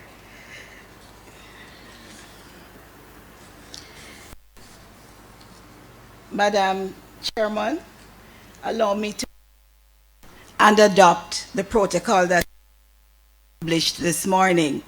So done. Thank you. So as I adopt that protocol, allow me though to add how delightful it is to be in this company and to make special reference to my good friend, Reverend Wilkins, who I was so delighted to see on the program, because in her former hat at United Way, she did so much good work on behalf of the people of Jamaica. Indeed, one of the phenomenal women. I'm happy to see that the media is present, because what you do as women in agriculture is so important and often treated as a niche area, yet it is core to our survival as a nation, and therein therein the seeds of progress and prosperity for every Jamaican, not just because of the Ukraine, but because of opportunities that exist that we have not yet begun to tap globally. When I say that, though, I want to acknowledge that the Ministry of Agriculture and Fisheries and those who work in the sector, that we are challenged by an issue called waste. And smart, when you know your goods are not going to be bought, you're not going to grow them. You don't want to invest in crops that end up as rotten fruit thrown out Coronation Market or elsewhere. So one challenge for us in agriculture, I'm sure Mike is telling me I should not be up here speaking, but I can't speak without it. Thank you, sir. You're welcome, ma'am. Thank you very much. So hopefully this will be better for your ears. Let me say the invitation to this year's staging of the Women in Agriculture Conference, From Boots to Heels, was well received, and I am particularly pleased with your theme, Achievers. I went out and got my nails specially done for today, because I figure, and you know what happened to me this morning? 2 of them broke. But we all know how that is, right? We're working in the kitchen, we're working in the farm, wherever we're working. You can't keep up the pretty nails too long. But when it's appropriate, we make sure we have it. From boots to heels, we're all that and more. Achievers are noted for having grit, high need for achievement. They value time, they're good listeners, and they're take action people. These qualities fit many Jamaicans. All of us at some time demonstrated such qualities individually and collectively as members of groups or organizations, and indeed members of the JAS in the case of many.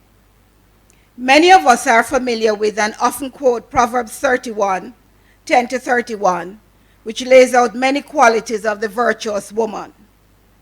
Many attributes relate to home and family, thrift, integrity, and industry. But I note verse 16, she considereth a field and buyeth it.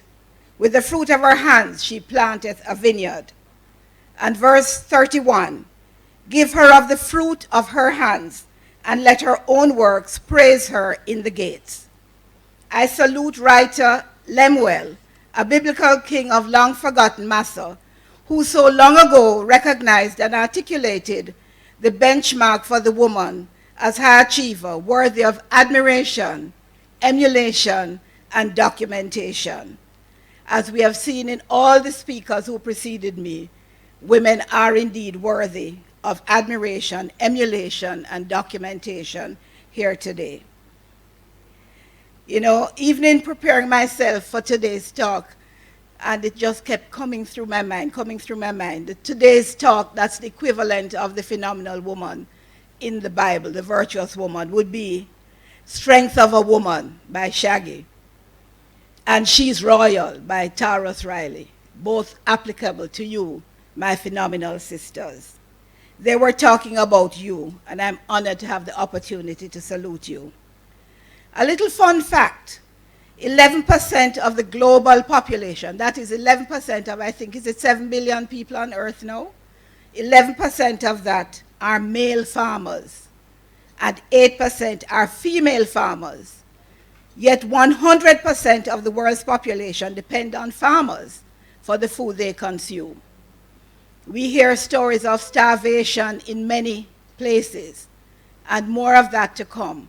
So there is still much opportunity for this 8% to grow to 20%, and the production likewise.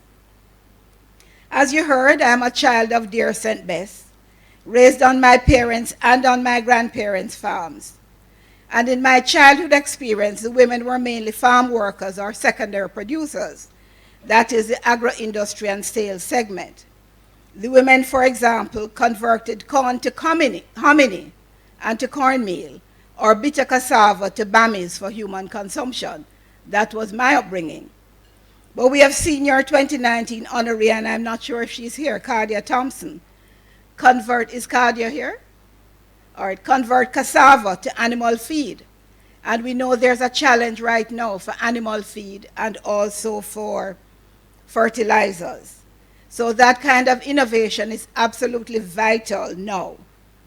And what she has done with cassava in that setting is perhaps a game changer that needs to be grown and expanded.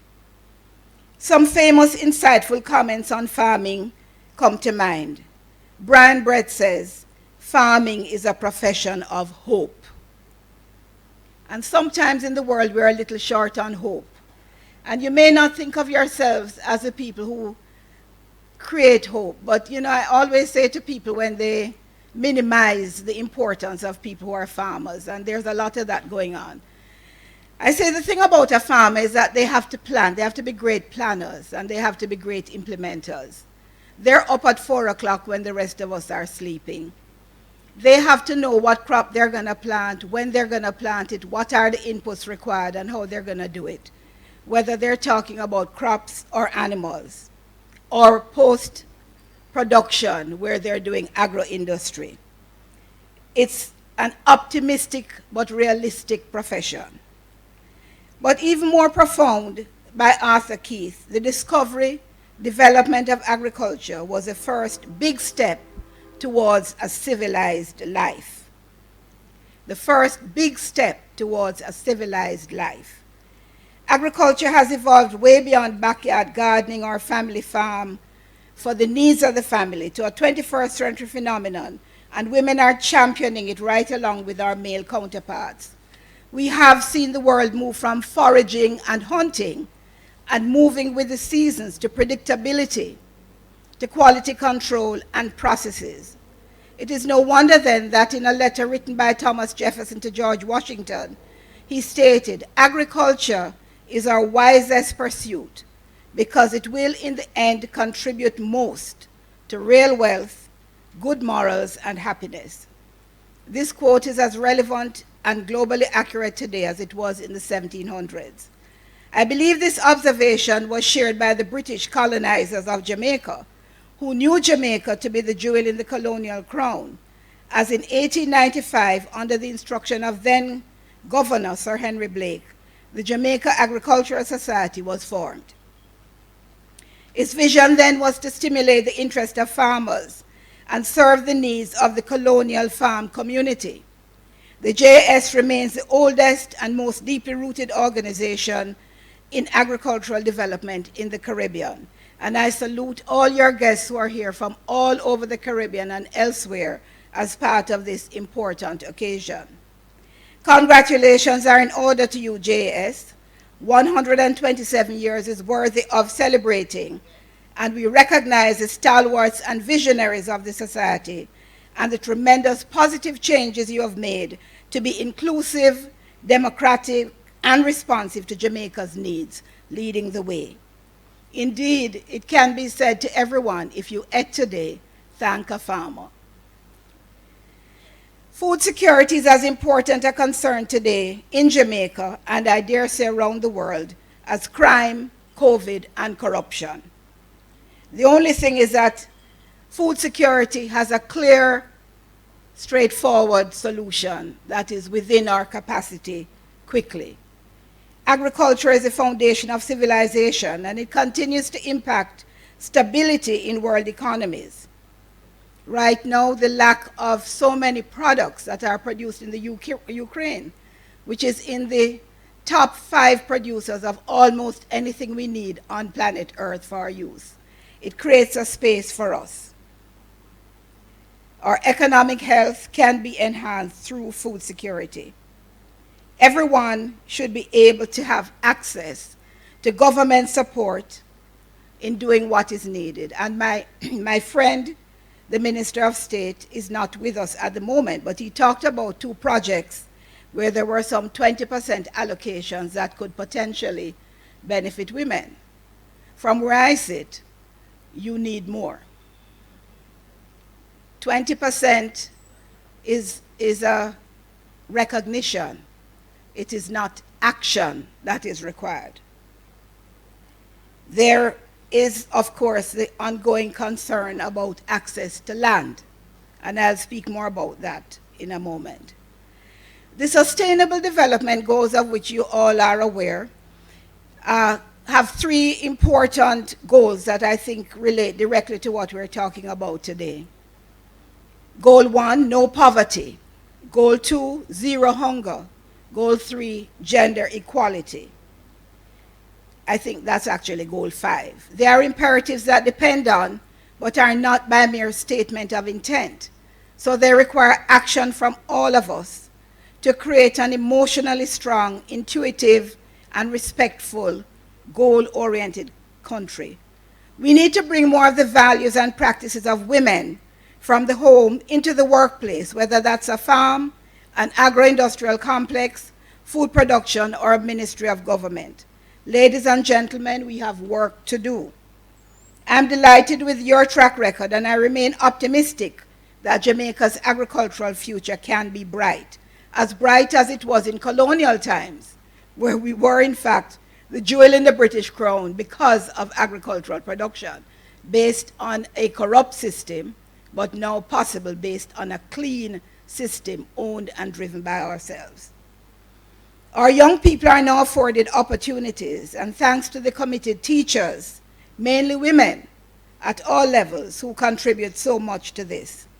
We know that Case, Cardi, Nakalva, Village Academy, Bodles, and other institutions are there, and we heard earlier from Hart that many young women are part of their training program.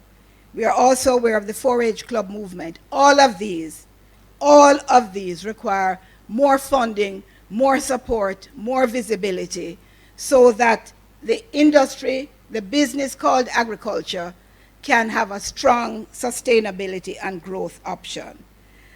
You know, as parents, we have traditionally, across Jamaica, I'm an attorney. My father was a farmer, my mother was a teacher. And most farm families strive to see their children become professionals in fields outside of agriculture. And maybe there was a time where we understood that there was a social and cultural reason for that. But let's say not anymore. The man who owns a hotel raises his children to become hoteliers. The man who is a doctor raises his children to take over his practice. The man who has a supermarket chain raises his children to take over the supermarket chain. It's time we raised our children to take over our farms and bring their new skills to the table. It is through this and some of the scientists we have seen today that we can create more Jamaica hopes, more Autaniques, more items that are uniquely Jamaican, whether they're at the first, second, or tertiary stage of production.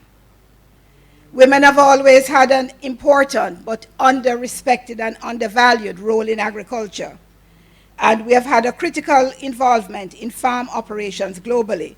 I remember being fascinated when one of your colleagues, my friend Mildred Crawford, told me that she did artificial insemination. We're not even aware of that as something that's needed to have the quality of agricultural stock that's needed to have a strong agricultural platform. We love curry goat. So how are we going to eat good curry goat if we're not raising good goat? You know what I mean? There are things we have to do.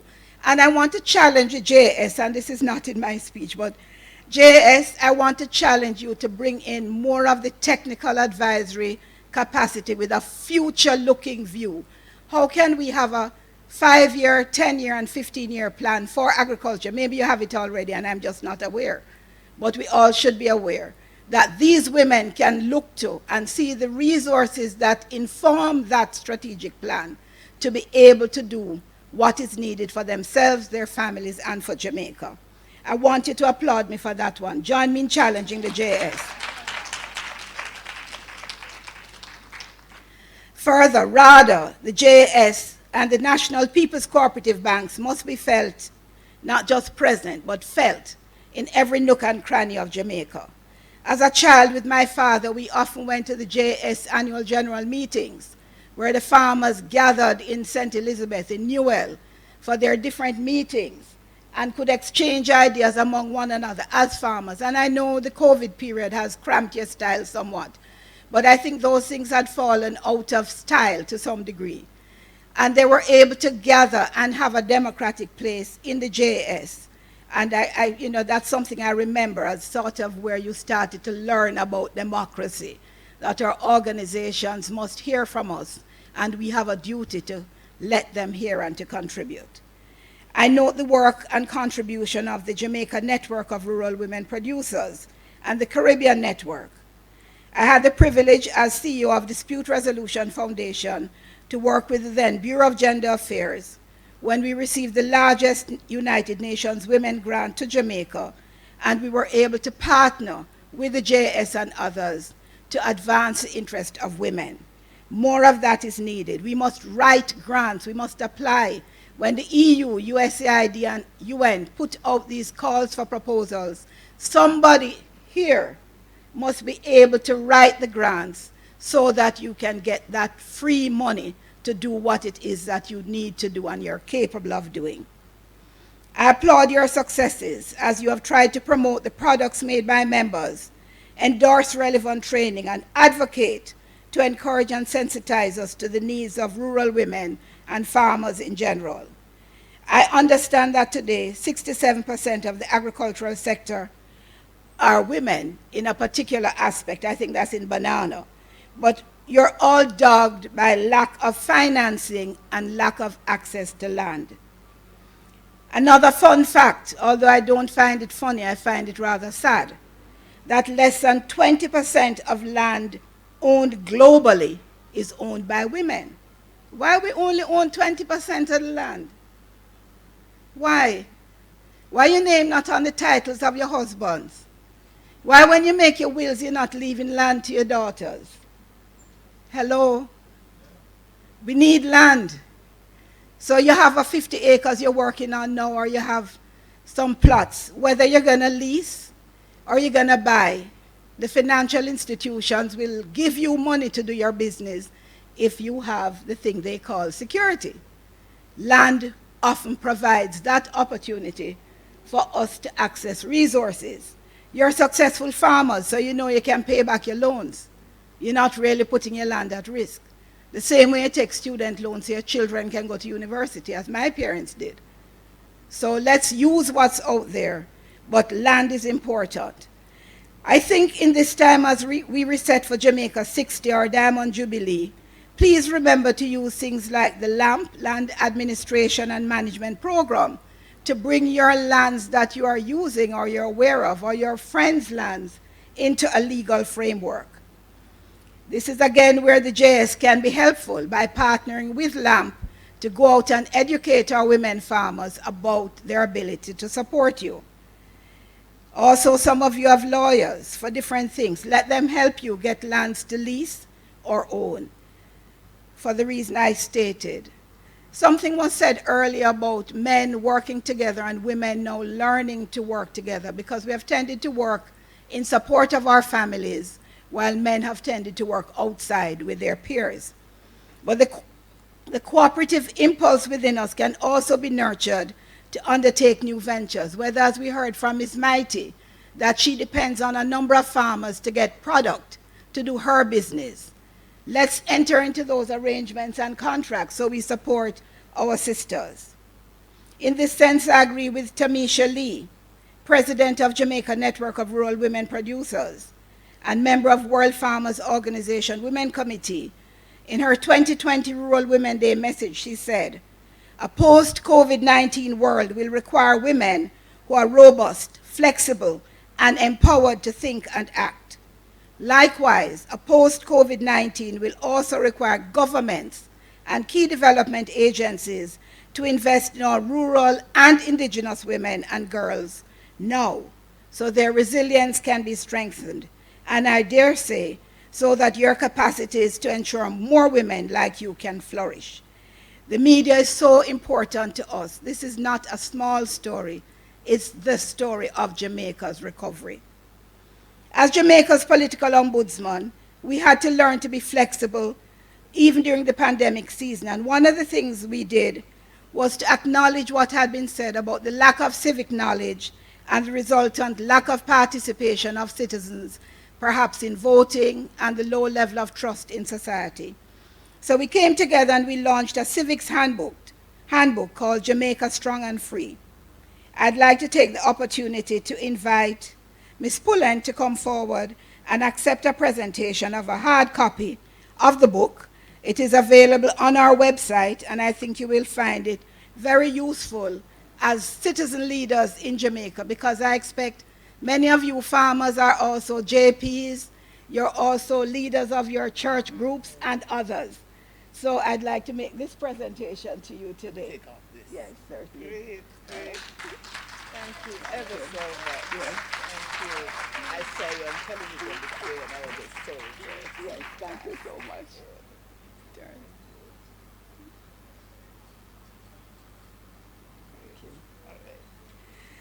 So it's a free book, and anybody who wants to print copies of it is welcome to use our copyright release to print them. But it's also on our website. If you put in that name, you can download the book or read the book, and I think you'll find it quite helpful. It is my belief that empowerment through knowledge is critical to our role in society. Ladies and gentlemen, when we joined the world's 189 countries in the UNDP Millennium Development Goals, the ones I mentioned earlier, no poverty, no hunger, and gender equality were included, and some progress has been made. But now as we go to the Sustainable Development Goals, they are repeated, because sadly, attainment of the goals seem to be driven by individual action rather than a collective national structured effort. But there is a role for the JAS and all women in the no poverty, no hunger, and gender equality agenda. And perhaps that can be part of your planning. As in my role as political ombudsman, I am focused on peace, justice, and strong institutions. As I come towards a close, I want to mention two women. These women stand with you, my dear sisters of agriculture. One is local, a family member of mine, and there may be somebody here who knows her, Mrs. Maisie Campbell of St. Elizabeth.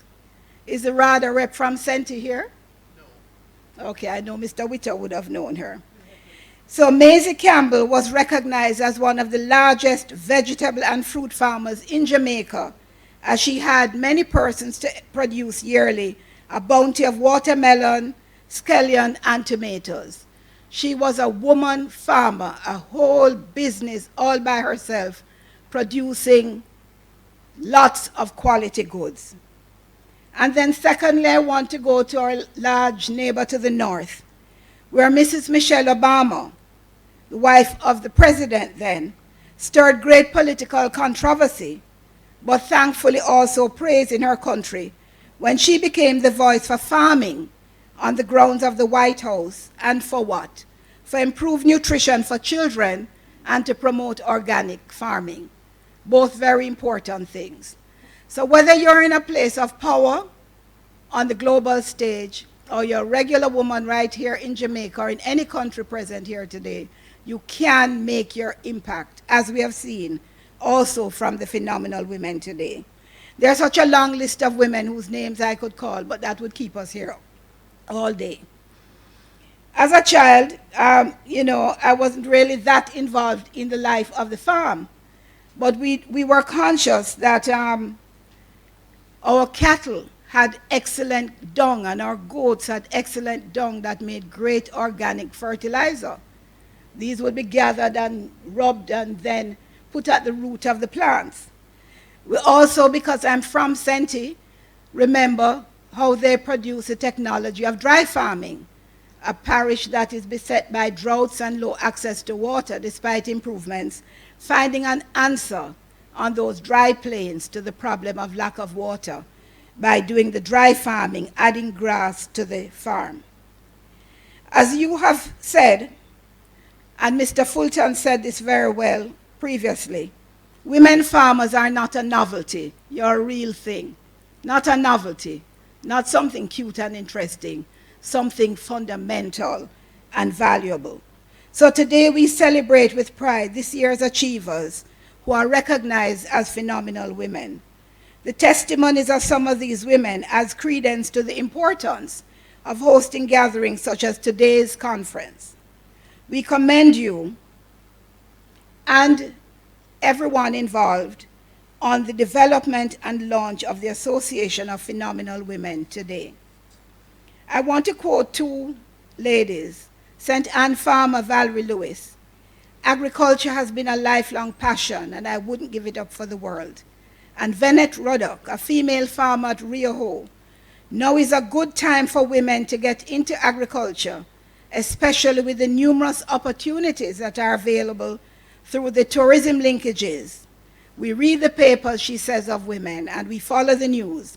There are a lot of hotel rooms that are being built, and there will be a lot of mouths to feed.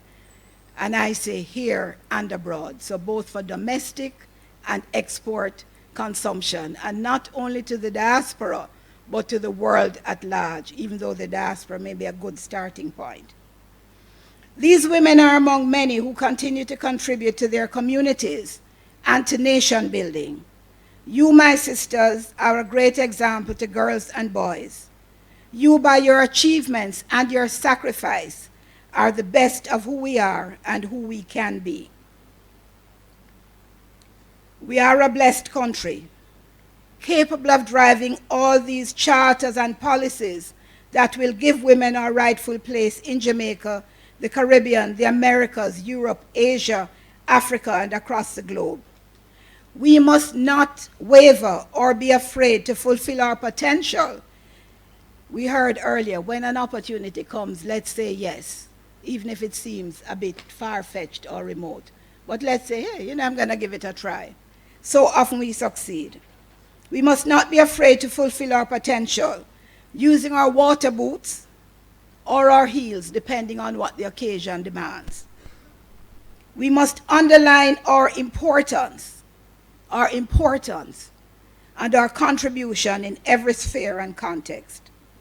As we guard the food chain and secure our food, we are in fact keeping our brothers and sisters alive and healthy.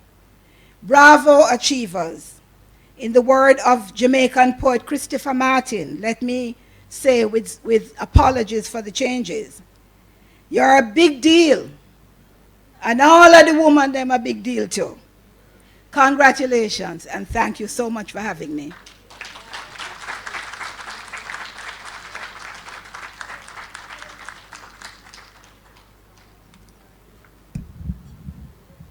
Thank you so much to our political ombudsman, Honorable Dr. Parchment Brown. Strong, firm, resilient visionary.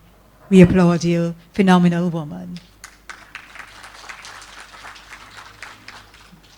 Today, this conference has multiple functions. We honor, celebrate, and extol the beautiful women here who have made their mark. But also, another reason for this conference is that we are to inspire not just change, but action. And we thank you for the challenges that you have put towards the Jamaica Agricultural Society. And Ms. Pullen, you have work to do. You heard the Ombudsman. Okay.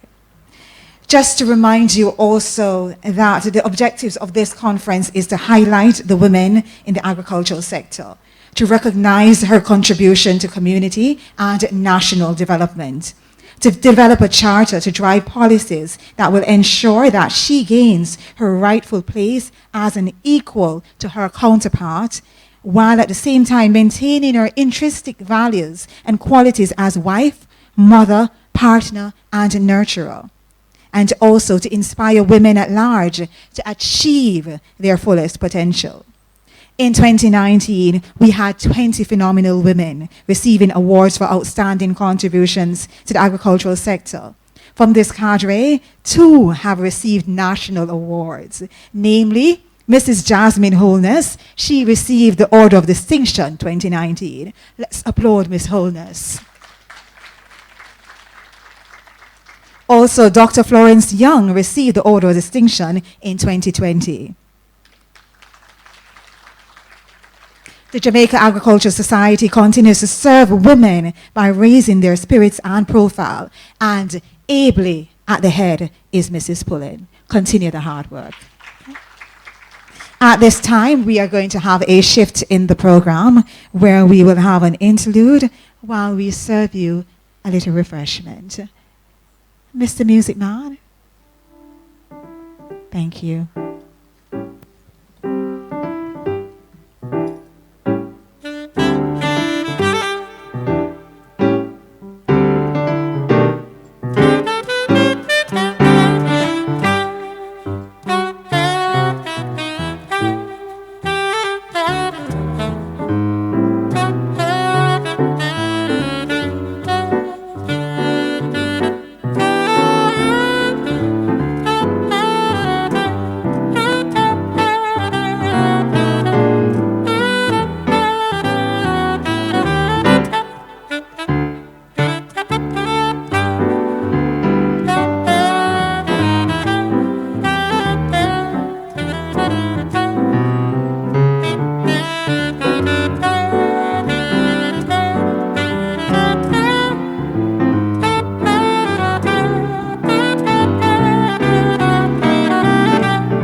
Thank you so much.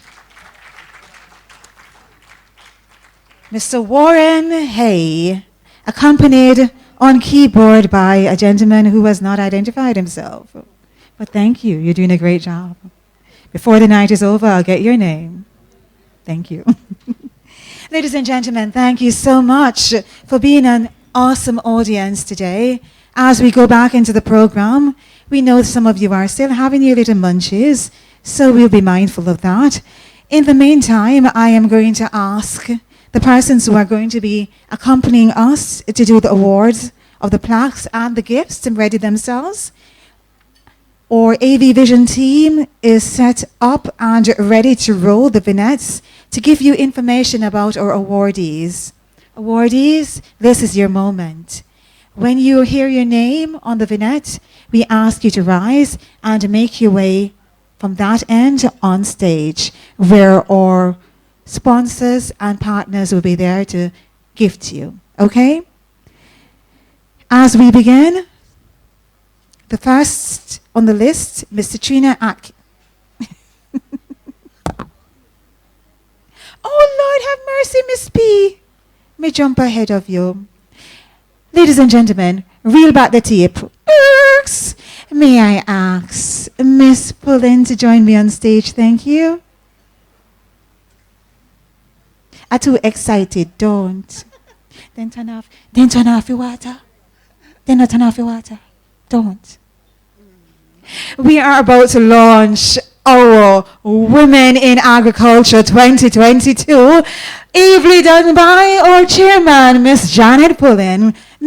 Listen to me, I'm going to pay enough for clapping now because I need the clapping. Thank you very much. Okay, thank you so much, Ms. Legislator. Ladies and gentlemen, as you know, we have had 3 cohorts of phenomenal women. At this point, I'm going to ask Pamela De Paz to be here with me, Miss Wright from Hart to be on stage, along with Mrs. Olive Downer Walsh. All 3 ladies to be here with me.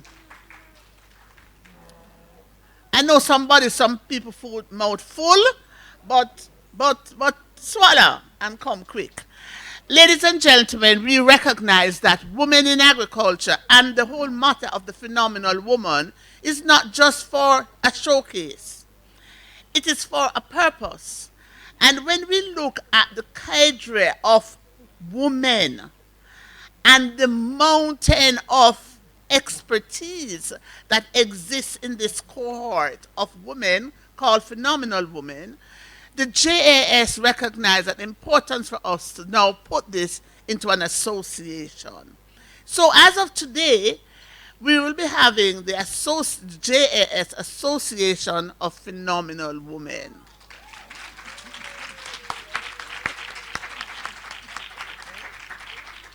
We are expecting that every phenomenal woman will become a member of the JAS and an active member of the association.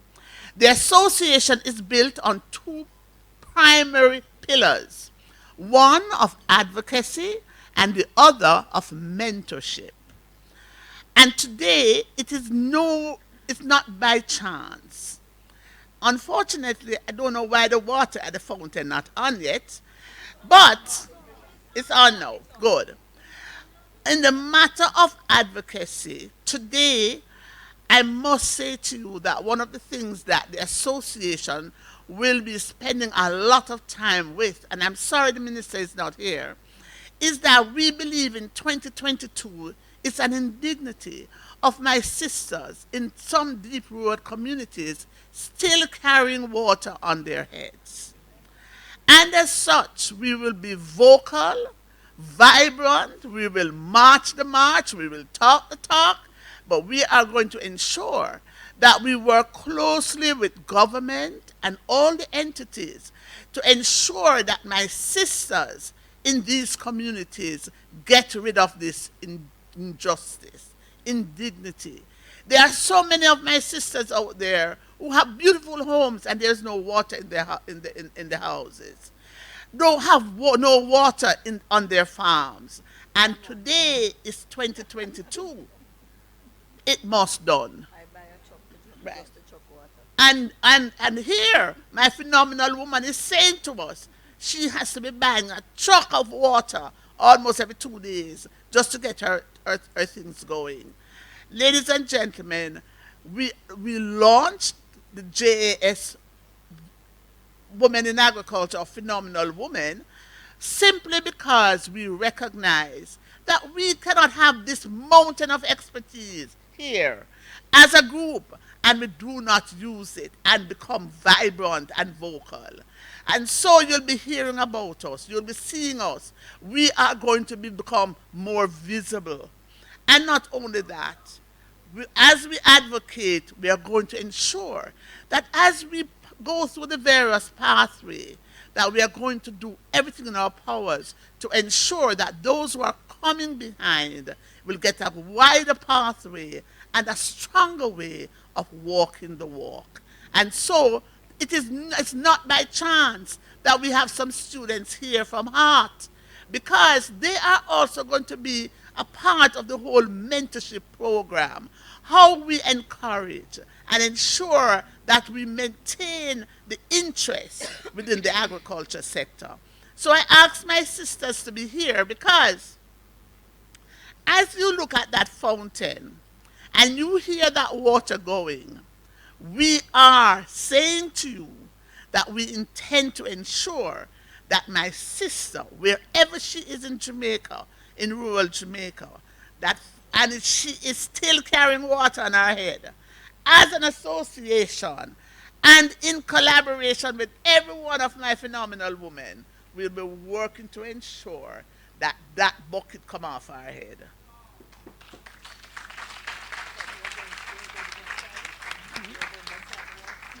Yes. In closing, because we are really running out, I'll just share a little secret with you. 31 years ago when I got married to my husband, I said to him, I will move anywhere in the world with you, But let me tell you something. You see the water thing? Me not carry no water. Me a Kingsonian. And I'm going to be very honest with you. If my husband there anywhere in Jamaica, here's a water gone and me reach home. The middle of my head very tender. So it means a lot to me. And so thank you. We'll be calling upon you. It doesn't matter where you are, at what stage you are, to join us as we fight this and ensure that my sister take off the pan off our head. And we will be calling on you likewise to ensure that we mentor our young people. And although we are going for women, I have a little friend right stand up here. She said, I prefer to mentor the boys. But we mentor all. So today being this day, we launched the Jamaica Agriculture Society Association of Phenomenal Women. Thank you.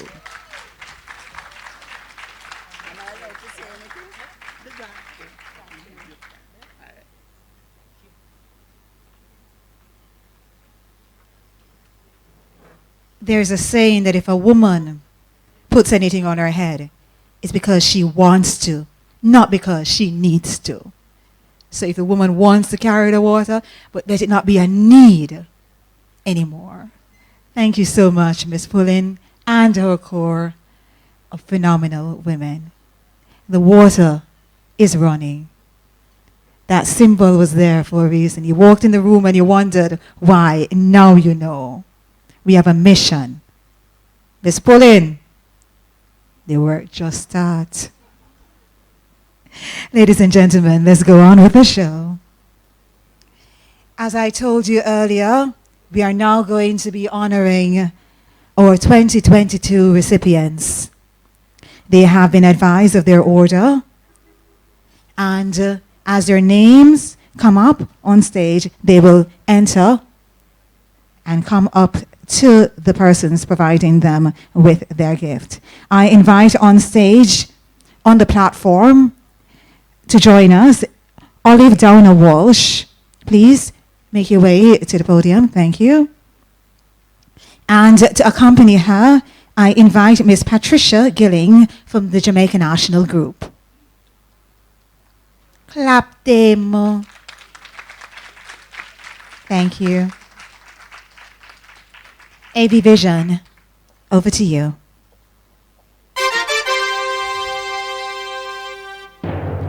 Citrina Atkins. She hails from the parish of Manchester in the quiet district of Newhall. She We will hold the graduated applause from until after. Carteret College and went to the University of the West Indies to pursue a degree in banking and finance. Realizing at an early stage that agriculture was her real passion, she enrolled in several agricultural training programs.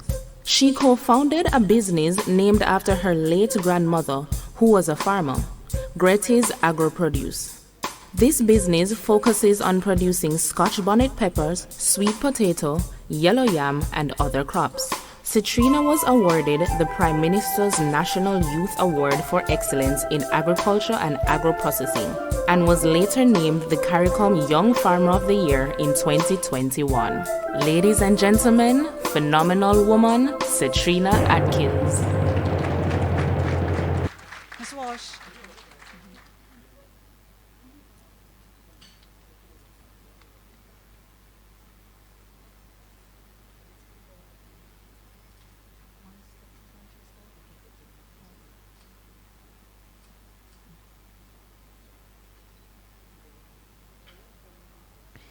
Each recipient gets a plaque honoring the occasion and also a beautiful painting that is depicting Jamaica.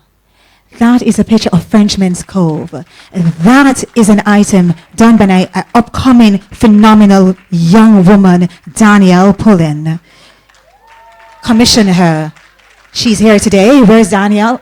There she is. She can get it done for you at a cost. AV Vision. Veronica Burgess. Veronica has spent 45 years in the sector, 30 of which were spent in various secretarial positions, including secretary to the chairman of the Sugar Industry Authority and recording secretary to the board of the Cane Producers Sale Limited. She continued honing her skills at CAST, now UTEC, and the Institute of Management and Production. Veronica has volunteered her services to the Kingston and St. Andrew Association of Brand Society for over 30 years and was a staple at the branch pavilion at the Denby Agricultural Show. Now retired, she is still active in agriculture, but still finds the time to look back on her accomplishments with pride. Ladies and gentlemen, a phenomenal woman, Veronica Burgess. My presenters are also going to join them on stage for these. They'll be doing 5. Each of my presenters, you'll be presenting 5.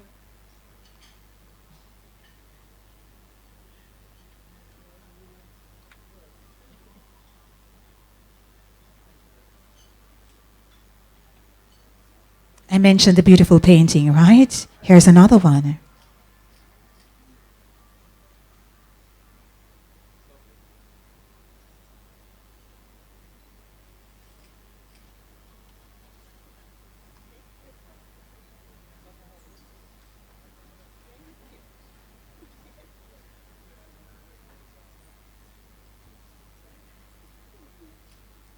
What a beautiful smile for Miss Burgess. Congratulations. Presenters remain on stage, please. AV Vision. Sharna Gay Davis. Born and raised in Westmoreland, she attended the Froome Technical High School. After leaving high school, Sharna Gay started her agricultural journey at the College of Agriculture, Science and Education, after which she began teaching agricultural science at the Mannings School. Her vast knowledge of agriculture resulted in her being chosen as head of the Agricultural Science Department. After entering several agricultural-related pageants, she became the Jamaica Agricultural Society's National Farm Queen 2011-2012. She is very active within her community and mentors several students who share her passion for agriculture. A young farmer of excellence. Ladies and gentlemen, phenomenal woman, Sharnagay Davis.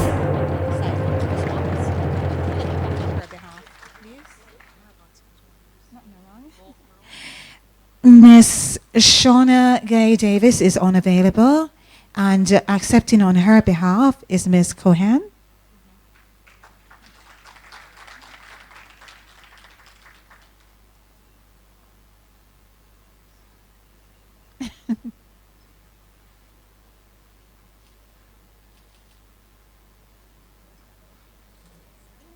And a gift also on her behalf. No, one more, yes.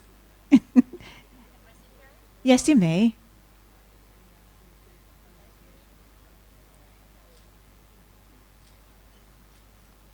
Thank you. Next.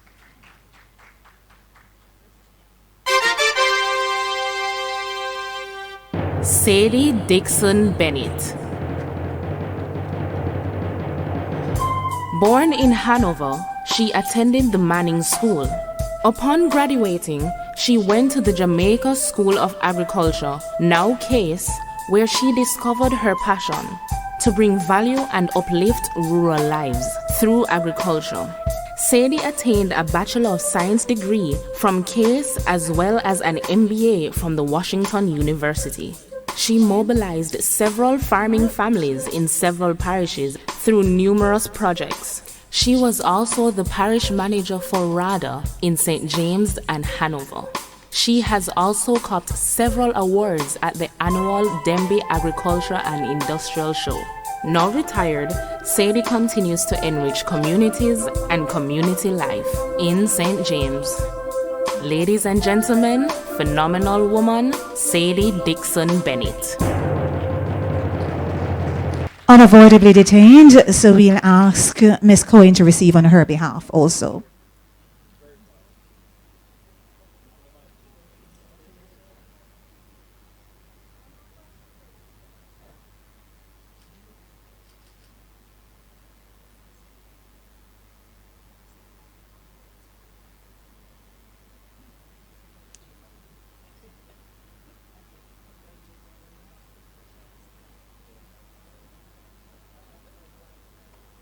Thank you. Next.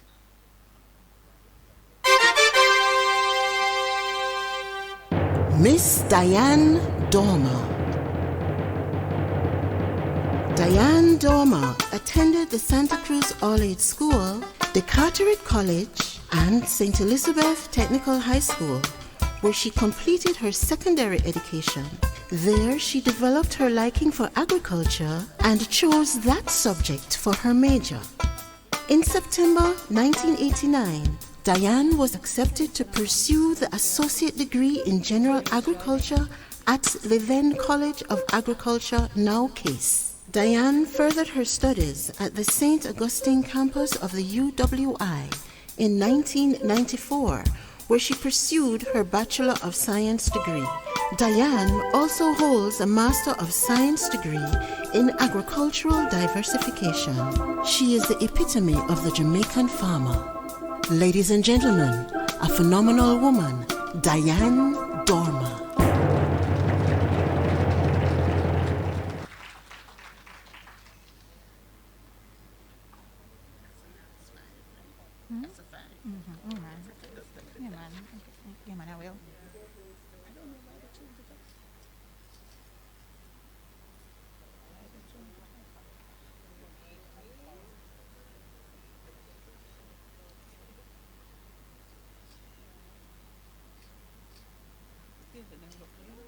Ladies and gentlemen, thank you so much to our presenters on stage.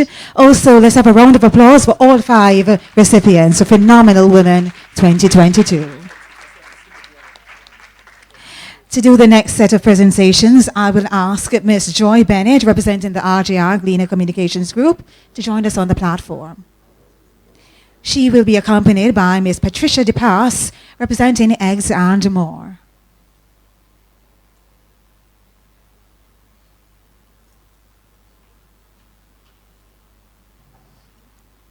AV Vision. Ulrika Edwards.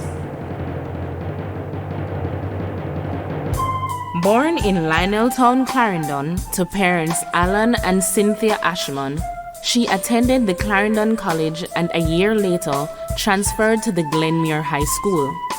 Her family migrated where she continued her studies at the Grover Cleveland High School and the Taylor Business Institute, where she earned an associate degree in accounting. To help make ends meet, Ulrika became creative to generate income. Returning to Jamaica, she joined her parents rearing livestock. She then diversified into growing cashew and mangoes and making mango jams and cashew preserves. This venture evolved into what we now know as Vicky's Delight, agricultural entrepreneur. Ladies and gentlemen, phenomenal woman, Ulrika Edwards.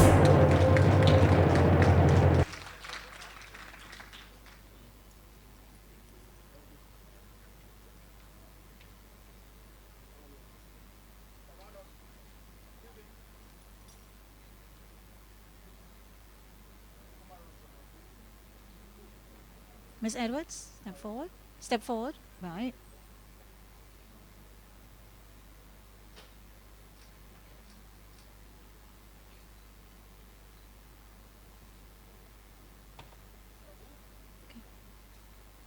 Did I mention the beautiful pictures they're receiving?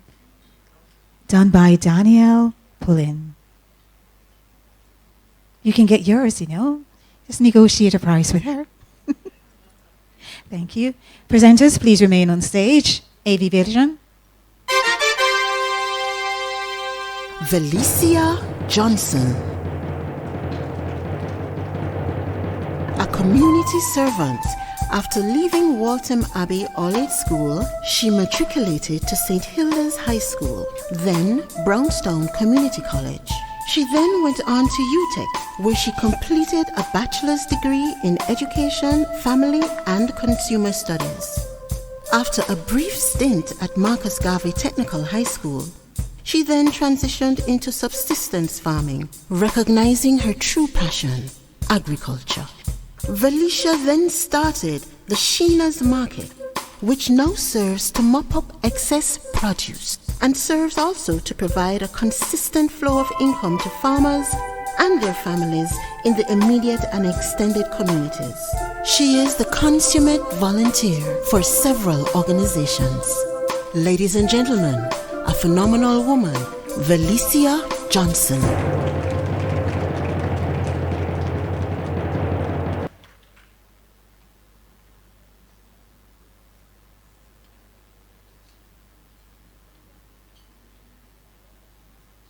Watch pause.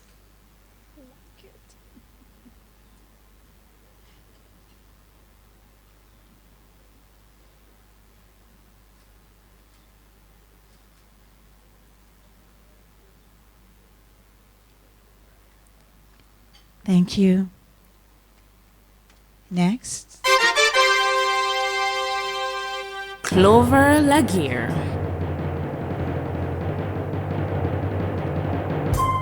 Born in the parish of Manchester, her agricultural journey began as a young girl, 2 years out of high school, where she transferred to the Bodles Agricultural Research Station as admin assistant to a researcher. Being the star she is, Clover was given the opportunity to study at the College of Agriculture. This was the beginning of a lifetime of opportunities and success. She later enrolled at the University of the West Indies, where she completed a Master of Science degree in Rural and Agricultural Development. Clover then began working at the Land Authority, where she made tremendous strides. She later transferred to the National Irrigation Commission, where she gave over 20 years of sterling service. Ladies and gentlemen, phenomenal woman, Clover Laguerre. Clover is unavoidably absent. Her sister Karen Brown is receiving on her behalf.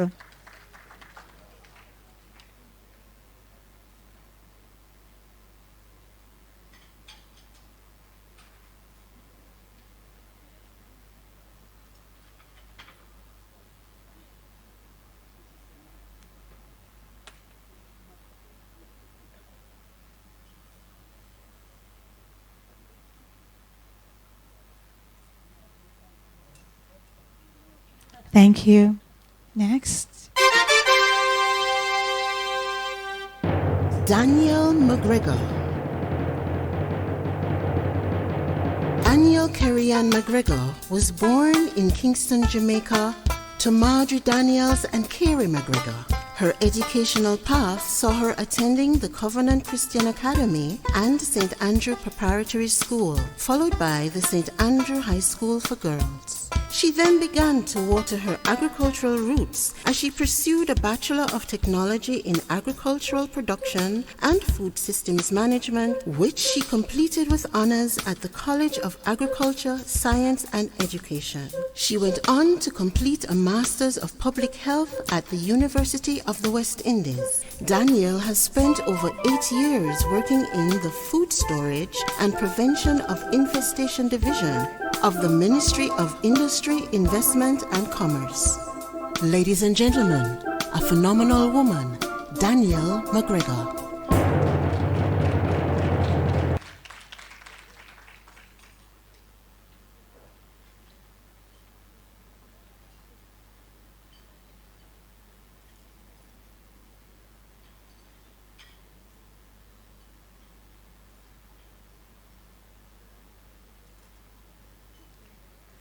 And Daniel's painting is of Foster's Cove in St. Mary.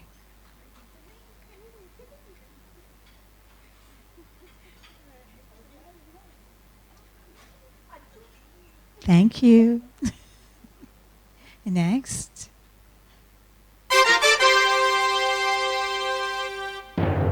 Althea Mackenzie. Raised in the quiet hills of Riches in Clarendon by her maternal grandparents who were both farmers, Althea had an early exposure to agriculture. Back then, farming was the mainstay of Riches and its neighboring communities, which kindled her love for agriculture. Althea attended the Bethlehem Moravian College in Malvern, St. Elizabeth, where she earned a diploma in education.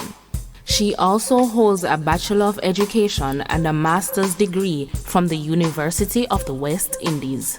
Currently, Althea is a media practitioner with 32 years of experience in broadcasting, where she is the host and producer of the early morning show, Farm Talk. She is affectionately known as the farmer's friend. Ladies and gentlemen, phenomenal woman, Althea Mackenzie. All hail the Queen.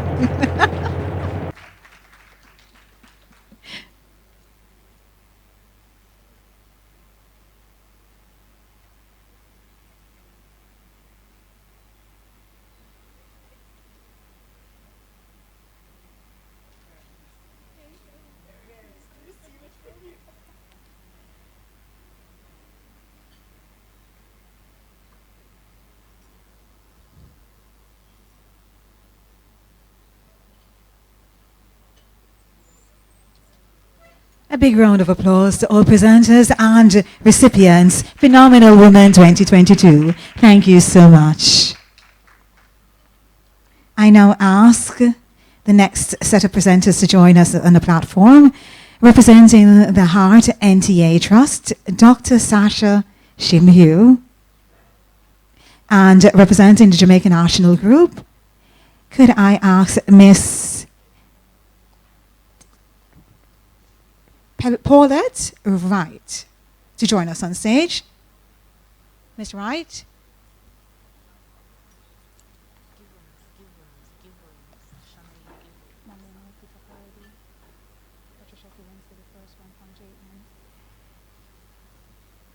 Miss Givens, representing JN. Thank you. That correction was made. So Shauna Lee Givens representing JN Group, and also Dr. Shim Hugh. AV Vision.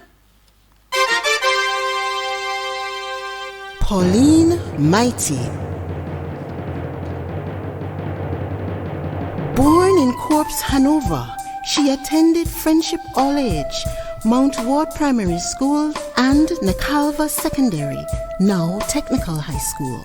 She graduated from VTDI, where she pursued a teacher's diploma in business education, and the UWI, where she received a bachelor's degree in management studies. Founder and managing director of Mighty Spice Jamaica Limited, established in 2016, producing 100% local products. She is currently a full-time spice manufacturer and restaurateur. With her passion for agriculture, she boasts over 55 years in the agricultural sector. She is currently secretary to both Nakalva and UWI Alumni Association. Ladies and gentlemen, a phenomenal woman, Pauline Mighty.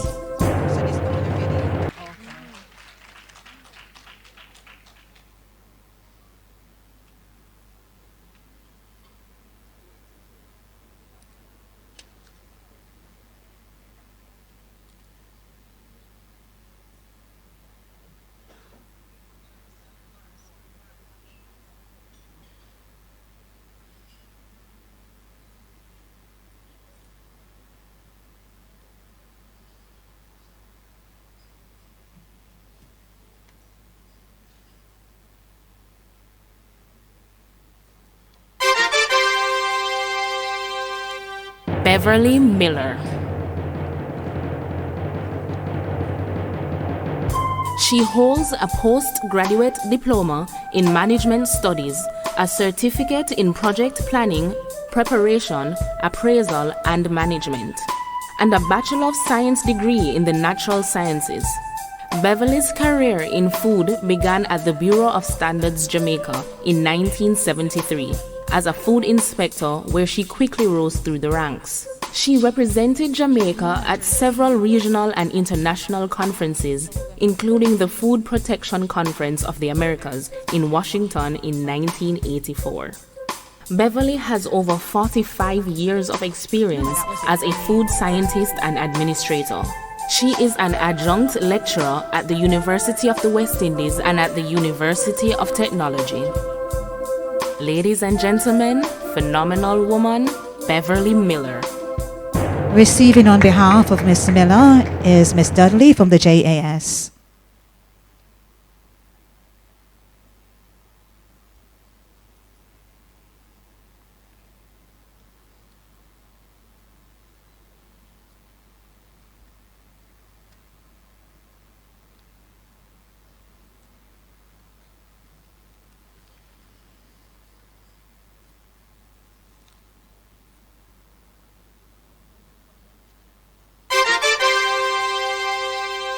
Lisa Morgan.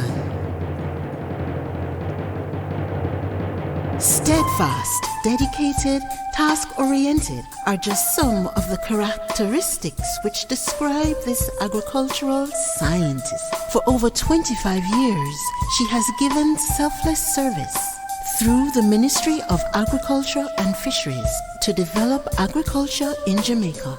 From Senior Plant Protection Officer to Principal Research Director. She has also done extensive work with RADA. She chairs several boards and is also part of several committees, including the Scientific Research Council, the Pesticides Review Committee, Chairman of the Inter-Ministerial National Agricultural Health and Food Safety Committee, and Chairman National Plant Health Coordinating Committee. Ladies and gentlemen, a phenomenal woman, Dr. Lisa Morgan.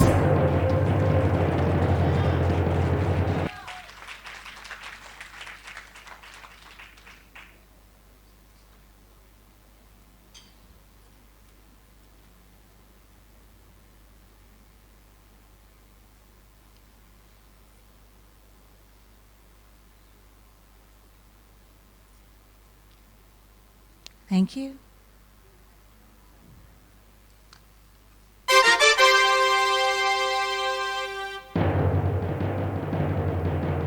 Sonia Morgan. She attended the University of the West Indies, where she earned a Bachelor of Science degree in General Natural Sciences.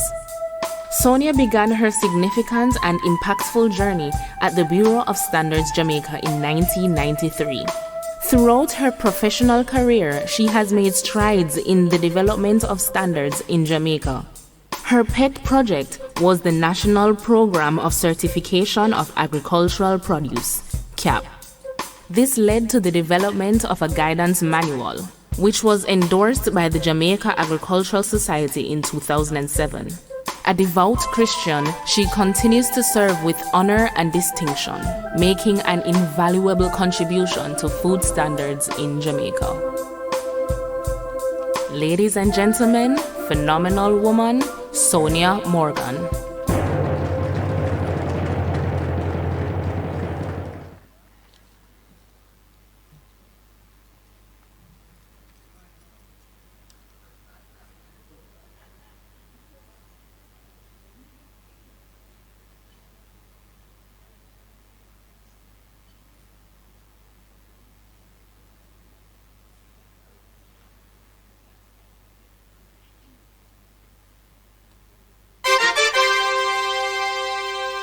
Pansy Murphy. Teacher extraordinaire and community development facilitator.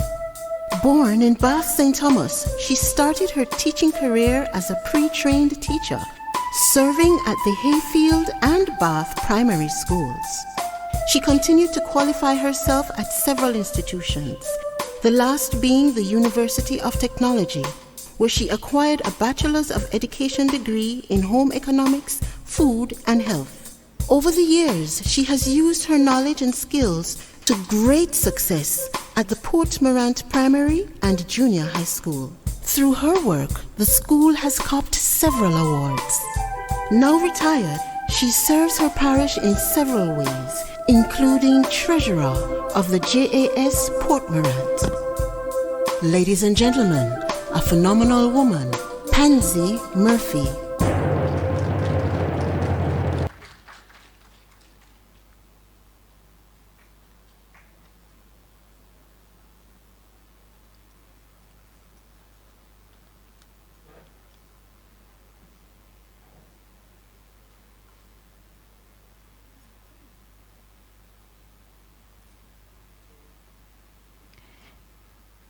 Ladies and gentlemen, a big round of applause for all the recipients and our presenters. Thank you.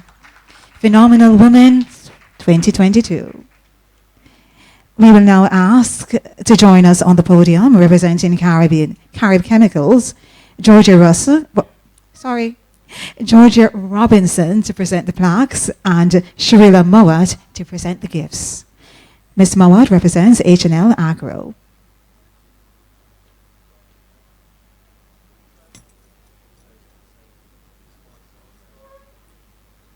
Miss Mowat, could somebody indicate to her to come inside, please?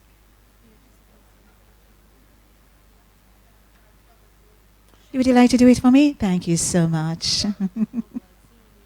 She's coming?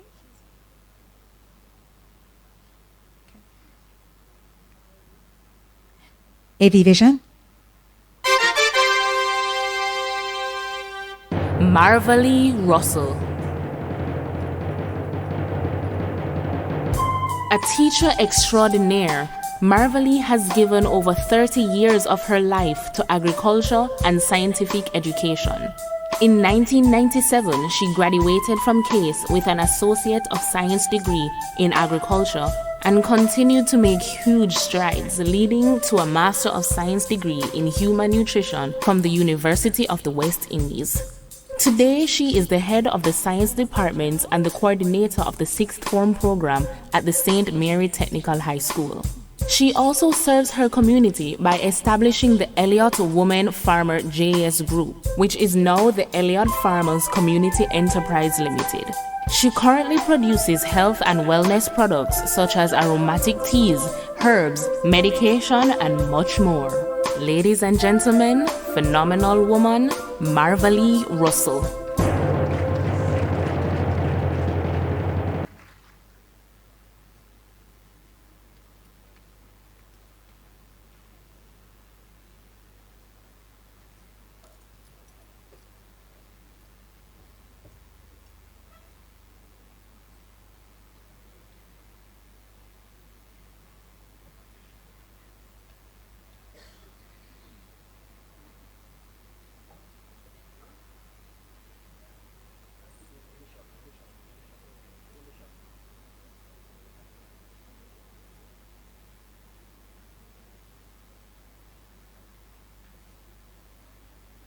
Thank you.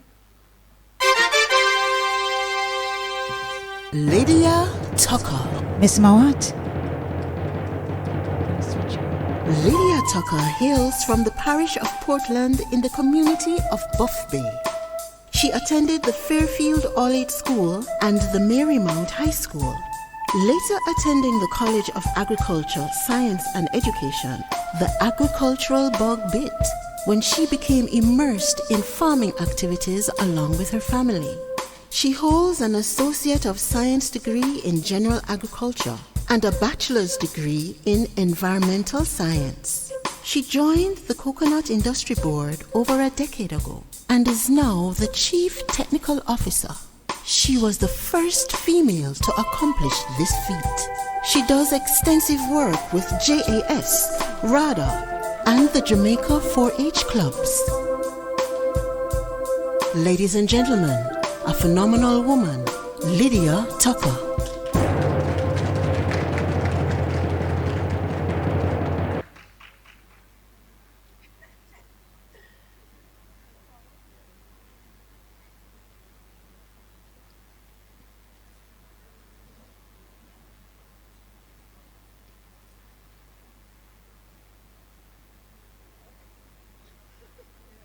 And another beautiful picture of Frenchman's Cove done by Danielle Pullen. Yes, Portland. You know, Portland is patois for paradise, right?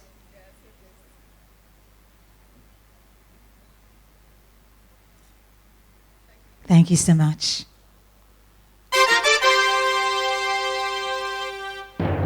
Carol Wilson.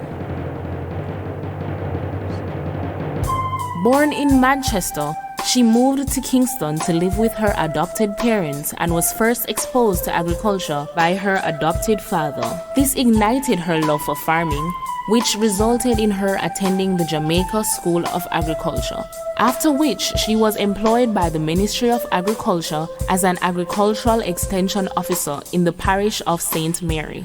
She then moved to St. Elizabeth to serve in the same capacity, later joining the National Land Agency as the Senior Parish Land Officer for St. Elizabeth, where she specialized in the administration of government lands.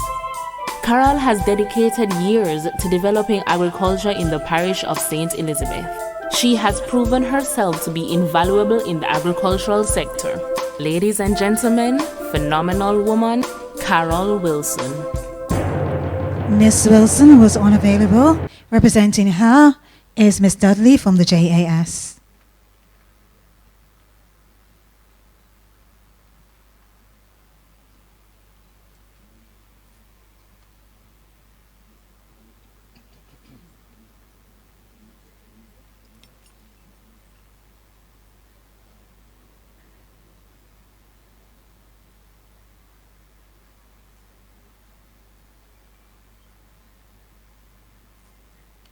Thank you.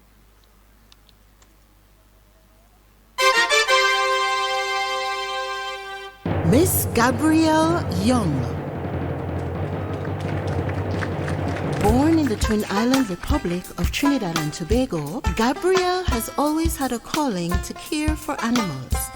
This led her to study veterinary medicine at the University of the West Indies, where she graduated with honors.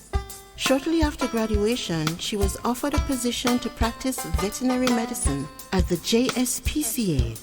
An opportunity then opened up with the Jamaica Livestock Association to be a veterinary field officer, which she accepted. She then went on to complete a Master of Science degree in Livestock Health and Reproduction. Gabrielle currently holds a key position with Caribbean Boilers Group. She is known as a giant in the pork, sheep, and goat industry. Ladies and gentlemen, a phenomenal woman, Dr. Gabrielle Young.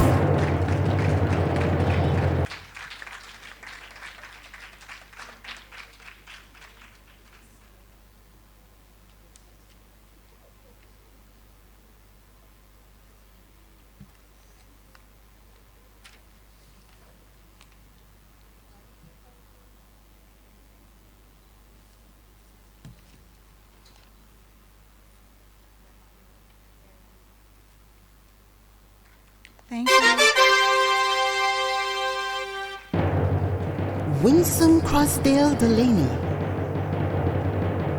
Winsome holds an Associate of Science degree in Business Management from CASE and a Bachelor of Science degree in Management from the University of the West Indies.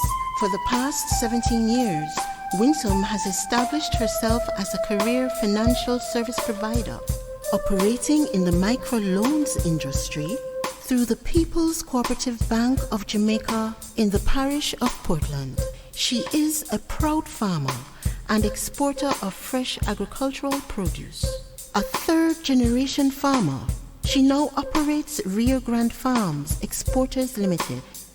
She was a director at RADA and at the All-Island Banana Growers Association.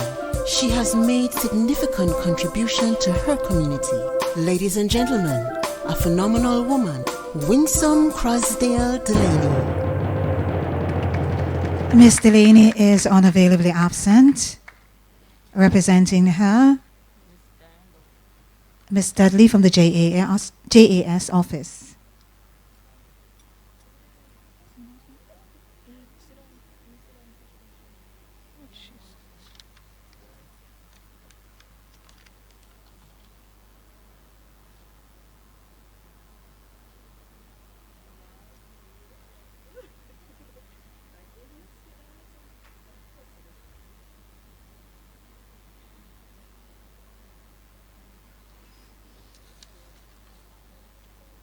Once again, thank you to our presenters and to this batch of phenomenal women awardees. May I ask all recipients to please stand? All our phenomenal women, please stand.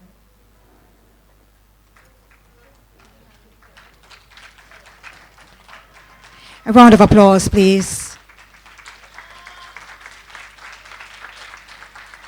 If you could make your way with your plaque on the podium, this is your moment. We want to look at you and bask in this experience with you. In the order of your names,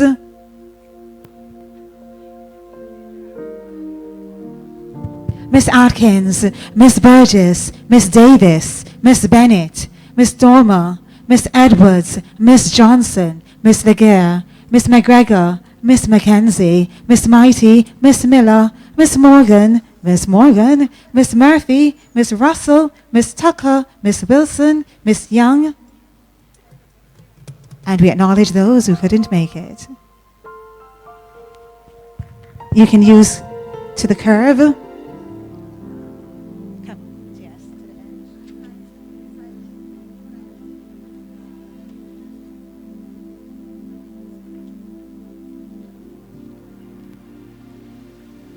We salute you. We thank you for your contributions, your inspirations, all your skill sets, all your attributes, everything that you have offered to us.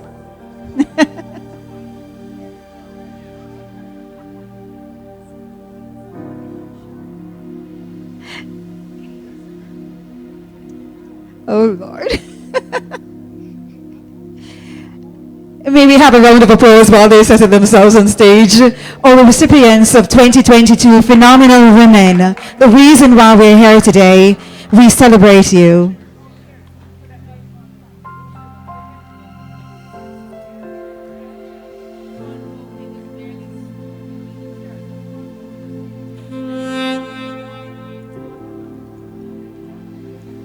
Mr. Hay?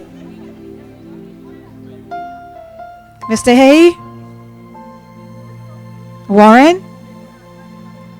In the meantime, thank you.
representative from H&L Agro on stage. Representative from the Heart Trust NSTA. Representative from Caribbean Chemicals. Miss Joy Bennett from the RGR Cleaner Communications Group. And representative from the Jamaica National Group.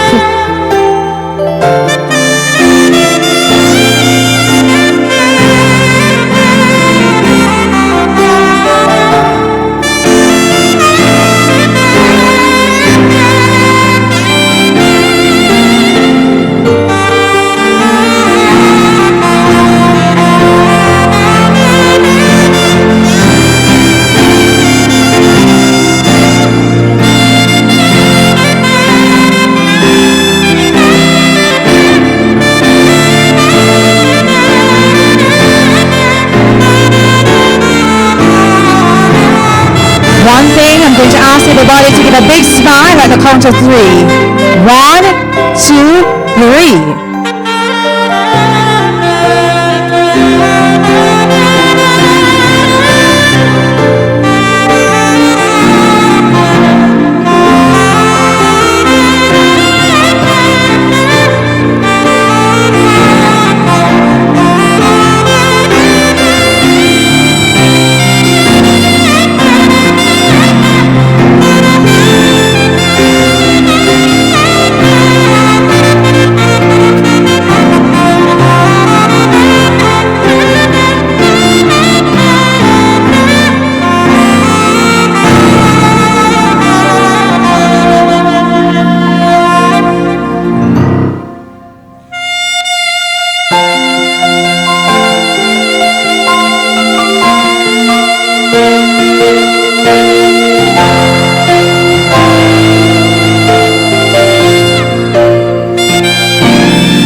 So much. You may be seated. Thank you.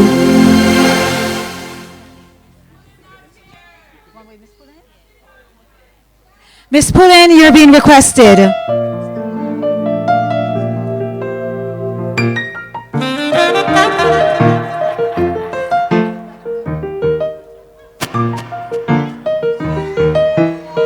Thank you so much for that song.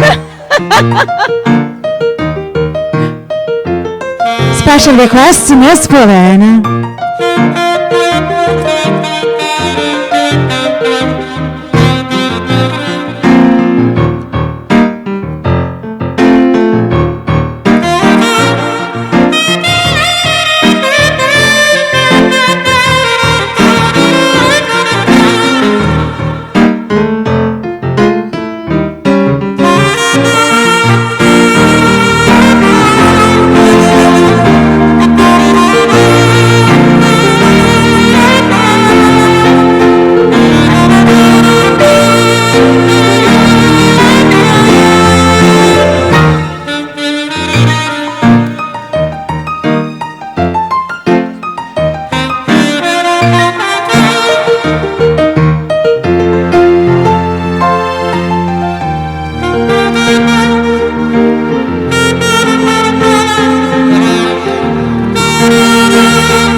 Ladies, one more thing before you go.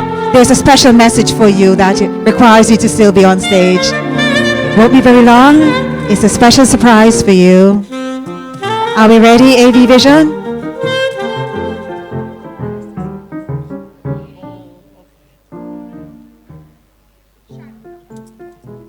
I'm sending a word of encouragement to all of you ladies to say thank you for your contribution to agriculture and to the development of the nation.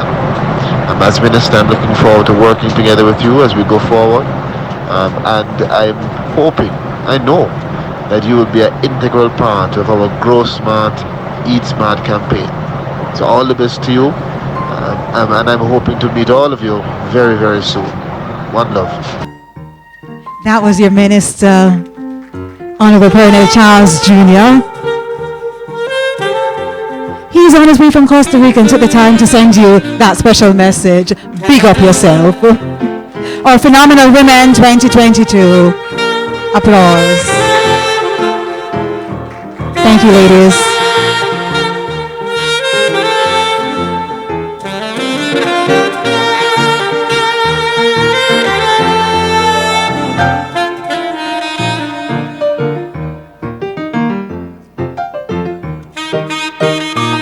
Phenomenal women, may we know them, may we raise them, may we be them, may we inspire them.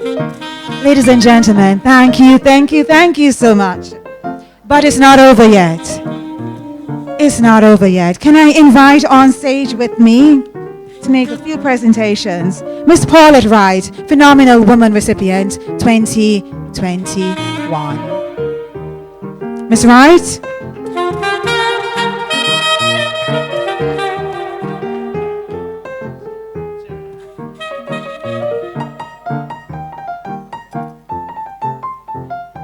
And my esteemed Honorable Ombudsman, Honorable. Could you join me on stage, please? Miss Donna Marie Parchment Brown. Did I get the Marie right? Okay, all right, almost close, almost close. Thank you. To receive a token of our appreciation for her as our guest speaker today, our Ombudsman.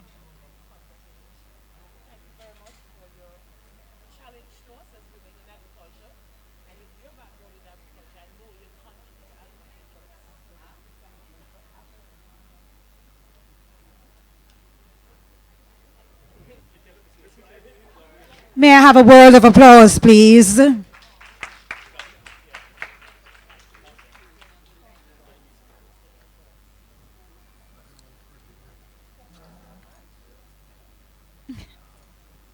Thank you so much.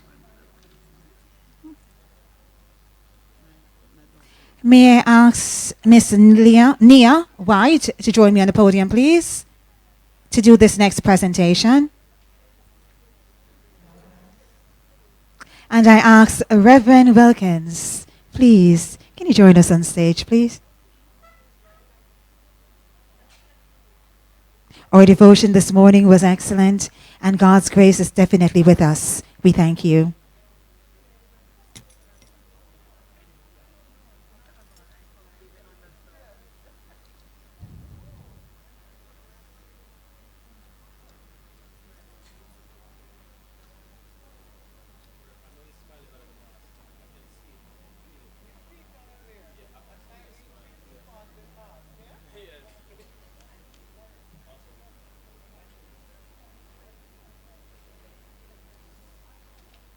Thank you so much.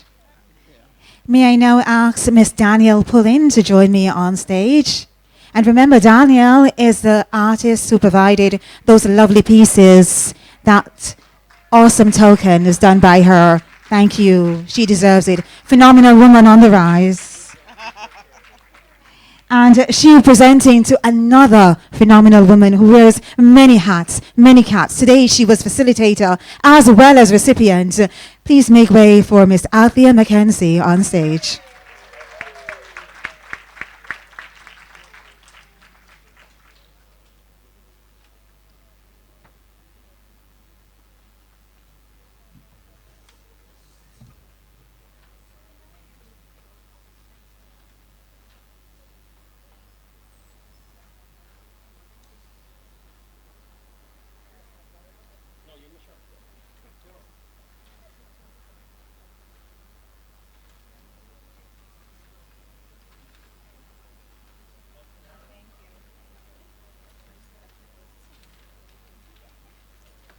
Thank you so much, Ms. Pullin. And representing the beautiful parish of Portland, the parish manager, may I ask Mr. Jeffrey Giles to join me on the podium?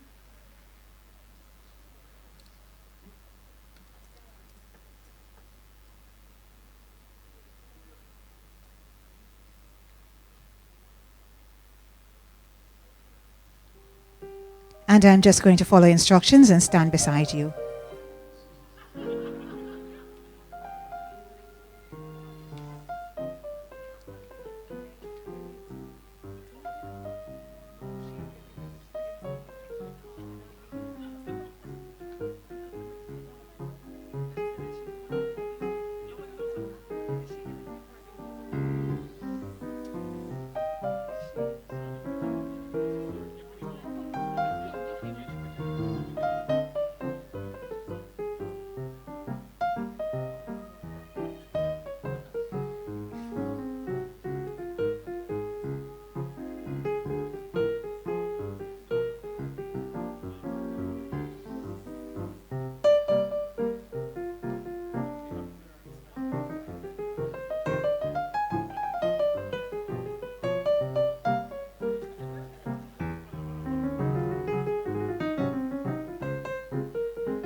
Thank you so much to each and every one, to all my presenters. And now, ladies and gentlemen, I want you to put your hands together for the most important person in this room, yourself. Thank you. I am going to ask our chairman to act in the capacity for our CEO and do the vote of thanks. Okay, thank you again. My CEO, unfortunately, had to find himself at the airport as his child is coming in and was not expected because he's ill. Okay, so he's not able to be here. I'll use this opportunity first and foremost to say congratulations to all our 20 phenomenal women. Ladies and gentlemen, this selection is not by chance. I'll share with you that every parish is given the opportunity of selecting one phenomenal woman. And the committee is then given the task to select the next 7. This year, our focus was on guarding of the food chain. And as you know, that you'll see the Bureau of Standard, you'll see the veterinary service, you will see food infestation, and then you'll have Prix Larceny. It was deliberate in our selection of these institutions. But notwithstanding, always remember that there's so much more persons that play a significant role in guarding of our food chain. Ladies and gentlemen, I'm very, very pleased that at the end of today's proceeding, I can really take a deep, I can exhale. I have been so pent up all day. There have been so many little hiccups and some major ones too. But God has been good. And in the end, as my reverend said, you know, every time you wake up and every minute, and you don't wait until the end of the day. But now I understand what it really means to pray without ceasing. I'd also like to use this opportunity to say a tremendous thanks to all our sponsors. Ladies and gentlemen, let me share with you that the event was executed on 2 main platforms. One, us being here and online. But we also had the magazine, the Phenomenal Woman magazine. And I just use this to tell you, all of you going home, pick up your 15 magazine and sell them, because you know it though. We don't need to go any further. But what I'm saying here is that even with the magazine, we were able to get the level of support that allows us at this point to sell every one of those magazines for a mere $700. And what it also said was that every year, last year was inaugural, this year the number of sponsors continue to increase. And even if it's just a small segment, one cocoa full basket. And so we were very pleased at this year's magazine. I also would like to use the opportunity to say thank you to our guest speaker. As she stood here and she spoke, it brought so much joy to my heart because as a Kingston girl, born under the clock, but love rural country and love my granny, we come from Roehampton, St. James, and just love working with rural communities. It pleased my heart when someone can get up here and say, I'm a product of a rural community. Because for so many of us, we seem to forget where we come from. And my mother always tell me, you don't really have no control over where you come from, but you have so much control of where you're going. But it is important for us to know from where we came. And so, Honorable Brown, you please my heart, and you have continued to please my heart, even when you were just in the whole matter of training people in mitigation and all sorts of different. I was always impressed with how well you did it and how able you were in doing so. What tingles me, and I'm not afraid to say that, ladies and gentlemen, education tingles me. I feel good when I see my black sisters and my black brother them can stand up against anybody, anywhere in the world. And when you hear them speak, you just say, there goes my black Jamaican. These things stimulate me. The only thing that is next to that is when I worship in my God. Because for too long, we just seem to recognize that we have such a problem with trying to identify ourselves or trying to accept who we are, and they tell us all sorts of foolishness, and you go to school, and every day you have to be rewiring your thoughts. And so I encourage you that as you go and continue going out there, encourage your little sister, your little brother, your nephew, your niece, your son, your daughter, to be comfortable in who they are, in the skin that God gave them. And this is a reason why we look so. God decided that from before we were conceived in our mother's womb. So, Honorable Brown, you tinkle me when I hear you speak, and you make me feel real good. I also am very impressed when I hear ordinary people like a Miss Mighty telling you about her history. Our parents were marooned, and she lives on and she carries it on with such pride and dignity and so on. And then we have to talk about Althea. And, you know, she has always been a friend of us.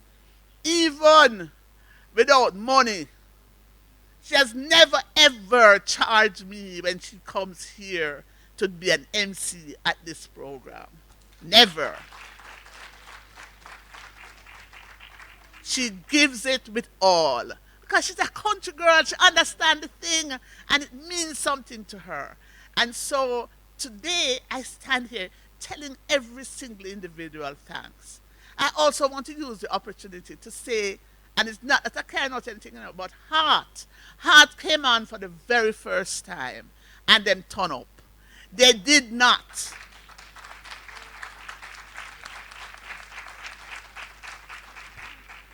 They have not shielded. They have not said anything about it. They just came and they supported us and they supported this venture. I just want to say thanks to them. I want to say thanks to them because they understand also that we have to meet our people with them there and try to bring them up. So when our 2,000 odd women join and they're able to train them, here is 2,000 more potential entrepreneurs, and women who are going to make significant contribution to the development of Jamaica. So Heart, artists, congratulations for the job. Well done. And I care. And I'll tell you something more. No care where you go. Me dead behind you, coming now and let you go. I'll even tell you that I don't give up very, very often. Me kind of, you know, them have a thing where them say, post broke, coat nothing in your eye. Yeah, I don't have a problem with that. Puss can always block coconut in my eye. So there are some people that I'll always be asking. I'll always be calling on Olive. I'll always be calling on Georgia. I'll always be calling on Jamaica National. All the persons, because when I spoke to Miss Gillins yesterday, and Miss Gillins said to me, I born a go Demby every year. Come on, we are all Demby girls. We are all Demby. So that we know. We never used to go a party. We parents them carry go a Demby and we know about cow and goat and plants and so on. And we still maintain the passion. So I thank you. I thank you, all of you, for being here. Those online who were not able to be here, thank you for joining in. And finally, Dr. Morgan said it well. There is no way we can achieve without good support. And so today I stand here because of my family. I stand here because of my daughter, Danielle. And, it's good to say we must train our kids to be what we are. But we have had some real bad experiences. We were held up at gunpoint. My daughter was held up at gunpoint. My husband was bagged to be killed. I mean, really bad. My daughter was only 7 years. And she said to me, and she has seen Prida last night at us in the most, terrible way, devastating way. And she said to me, Mommy, me no business what you want. I said, me not do agriculture. So I said to her, honey, don't worry about it, man. Because between Daddy and me have planned for her a long time. So she went to St. Andrew High School for Girls, and she did the sciences. And I said to her and her dad, so what you want to do? And we started to encourage her, and we started to draw her a certain way. So she's now heading into her final year, and she's doing microbiology, and with special area in virus. So one day she come on, she said, so you can't me do. So I said to her, that's the strength of a woman, but that is also the vision of a mother and a father. And so, although she might not be, and I'll tell you, every professional person, whether you are a soil scientist, an entomologist, or whatever, down the road we are going to end up doing something practically in the actual farming. And so I have no fear that somewhere along the line my beautiful daughter is going to get into the actual act of farming. I will also like to say that in every relationship, irrespective of what you want to do and how you want to do it, the support of a husband, and a husband of 31 years, is always important. I am blessed because my husband has never had an issue with who he is, what is expected and what he expects from us as a family. And so when I call upon him in the middle of the night, he's always there. But you know what is also very, very good? We are both agriculturalists. And so when I speak, if I can't even finish it, my husband can finish it for me. And if him start and him can't done, me done it. And so the network has always been good. So I use this opportunity to say to him again, thank you so much for being who you are and for being a good husband and an excellent father.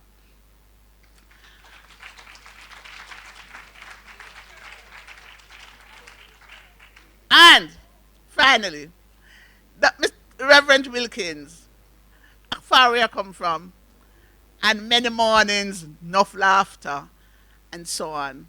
But I know that she prays and always have us in her heart. And so I give you thanks, and I say to you, Winsome, that you will always be here. Last year, as an organization, we nominated her also for National Award, and she was granted National Award.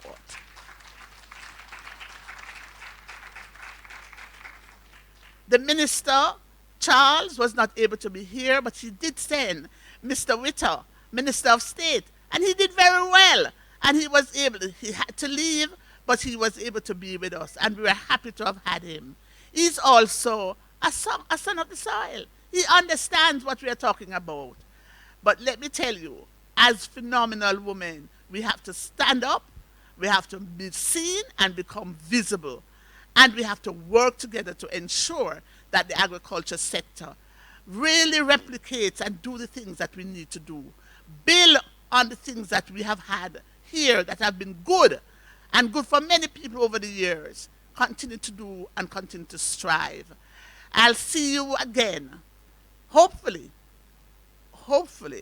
next year at this time. But before we meet next year, remember, put this in your diary. November is Eat Jamaican month. And the women, the phenomenal women, in association with JAS, will probably be in your neck of the woods for Eating Jamaican. But we intend to have an amazing Eat Jamaican Day. Until we see each other again, walk good until 2023. Thank you.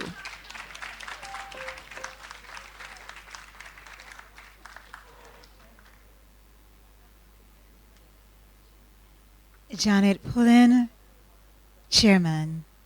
I'll just add to that, to the wonderful support team that we have from AV Vision, our musician, who still didn't give me his name on the keyboard, and Warren. Thank you so much. To each and every one of you who traveled from near and far, who joined us today, the JAS support team, big up yourself. Of course, the media team who came here, who covered us, we appreciate you. We love you. Once again, Phenomenal Women 2022. We're celebrating all the women who have made their mark, given their contributions to our society, our sector, and our industry. Pick up your magazine, $700. You can get them out the door. Please support us. Once again, until we meet again, may the blessings of the Lord continue to shower you from the crown of your head to the sole of your feet. Walk good. Blessings. My name is Sandra Legister. Have a beautiful day. Bye-bye.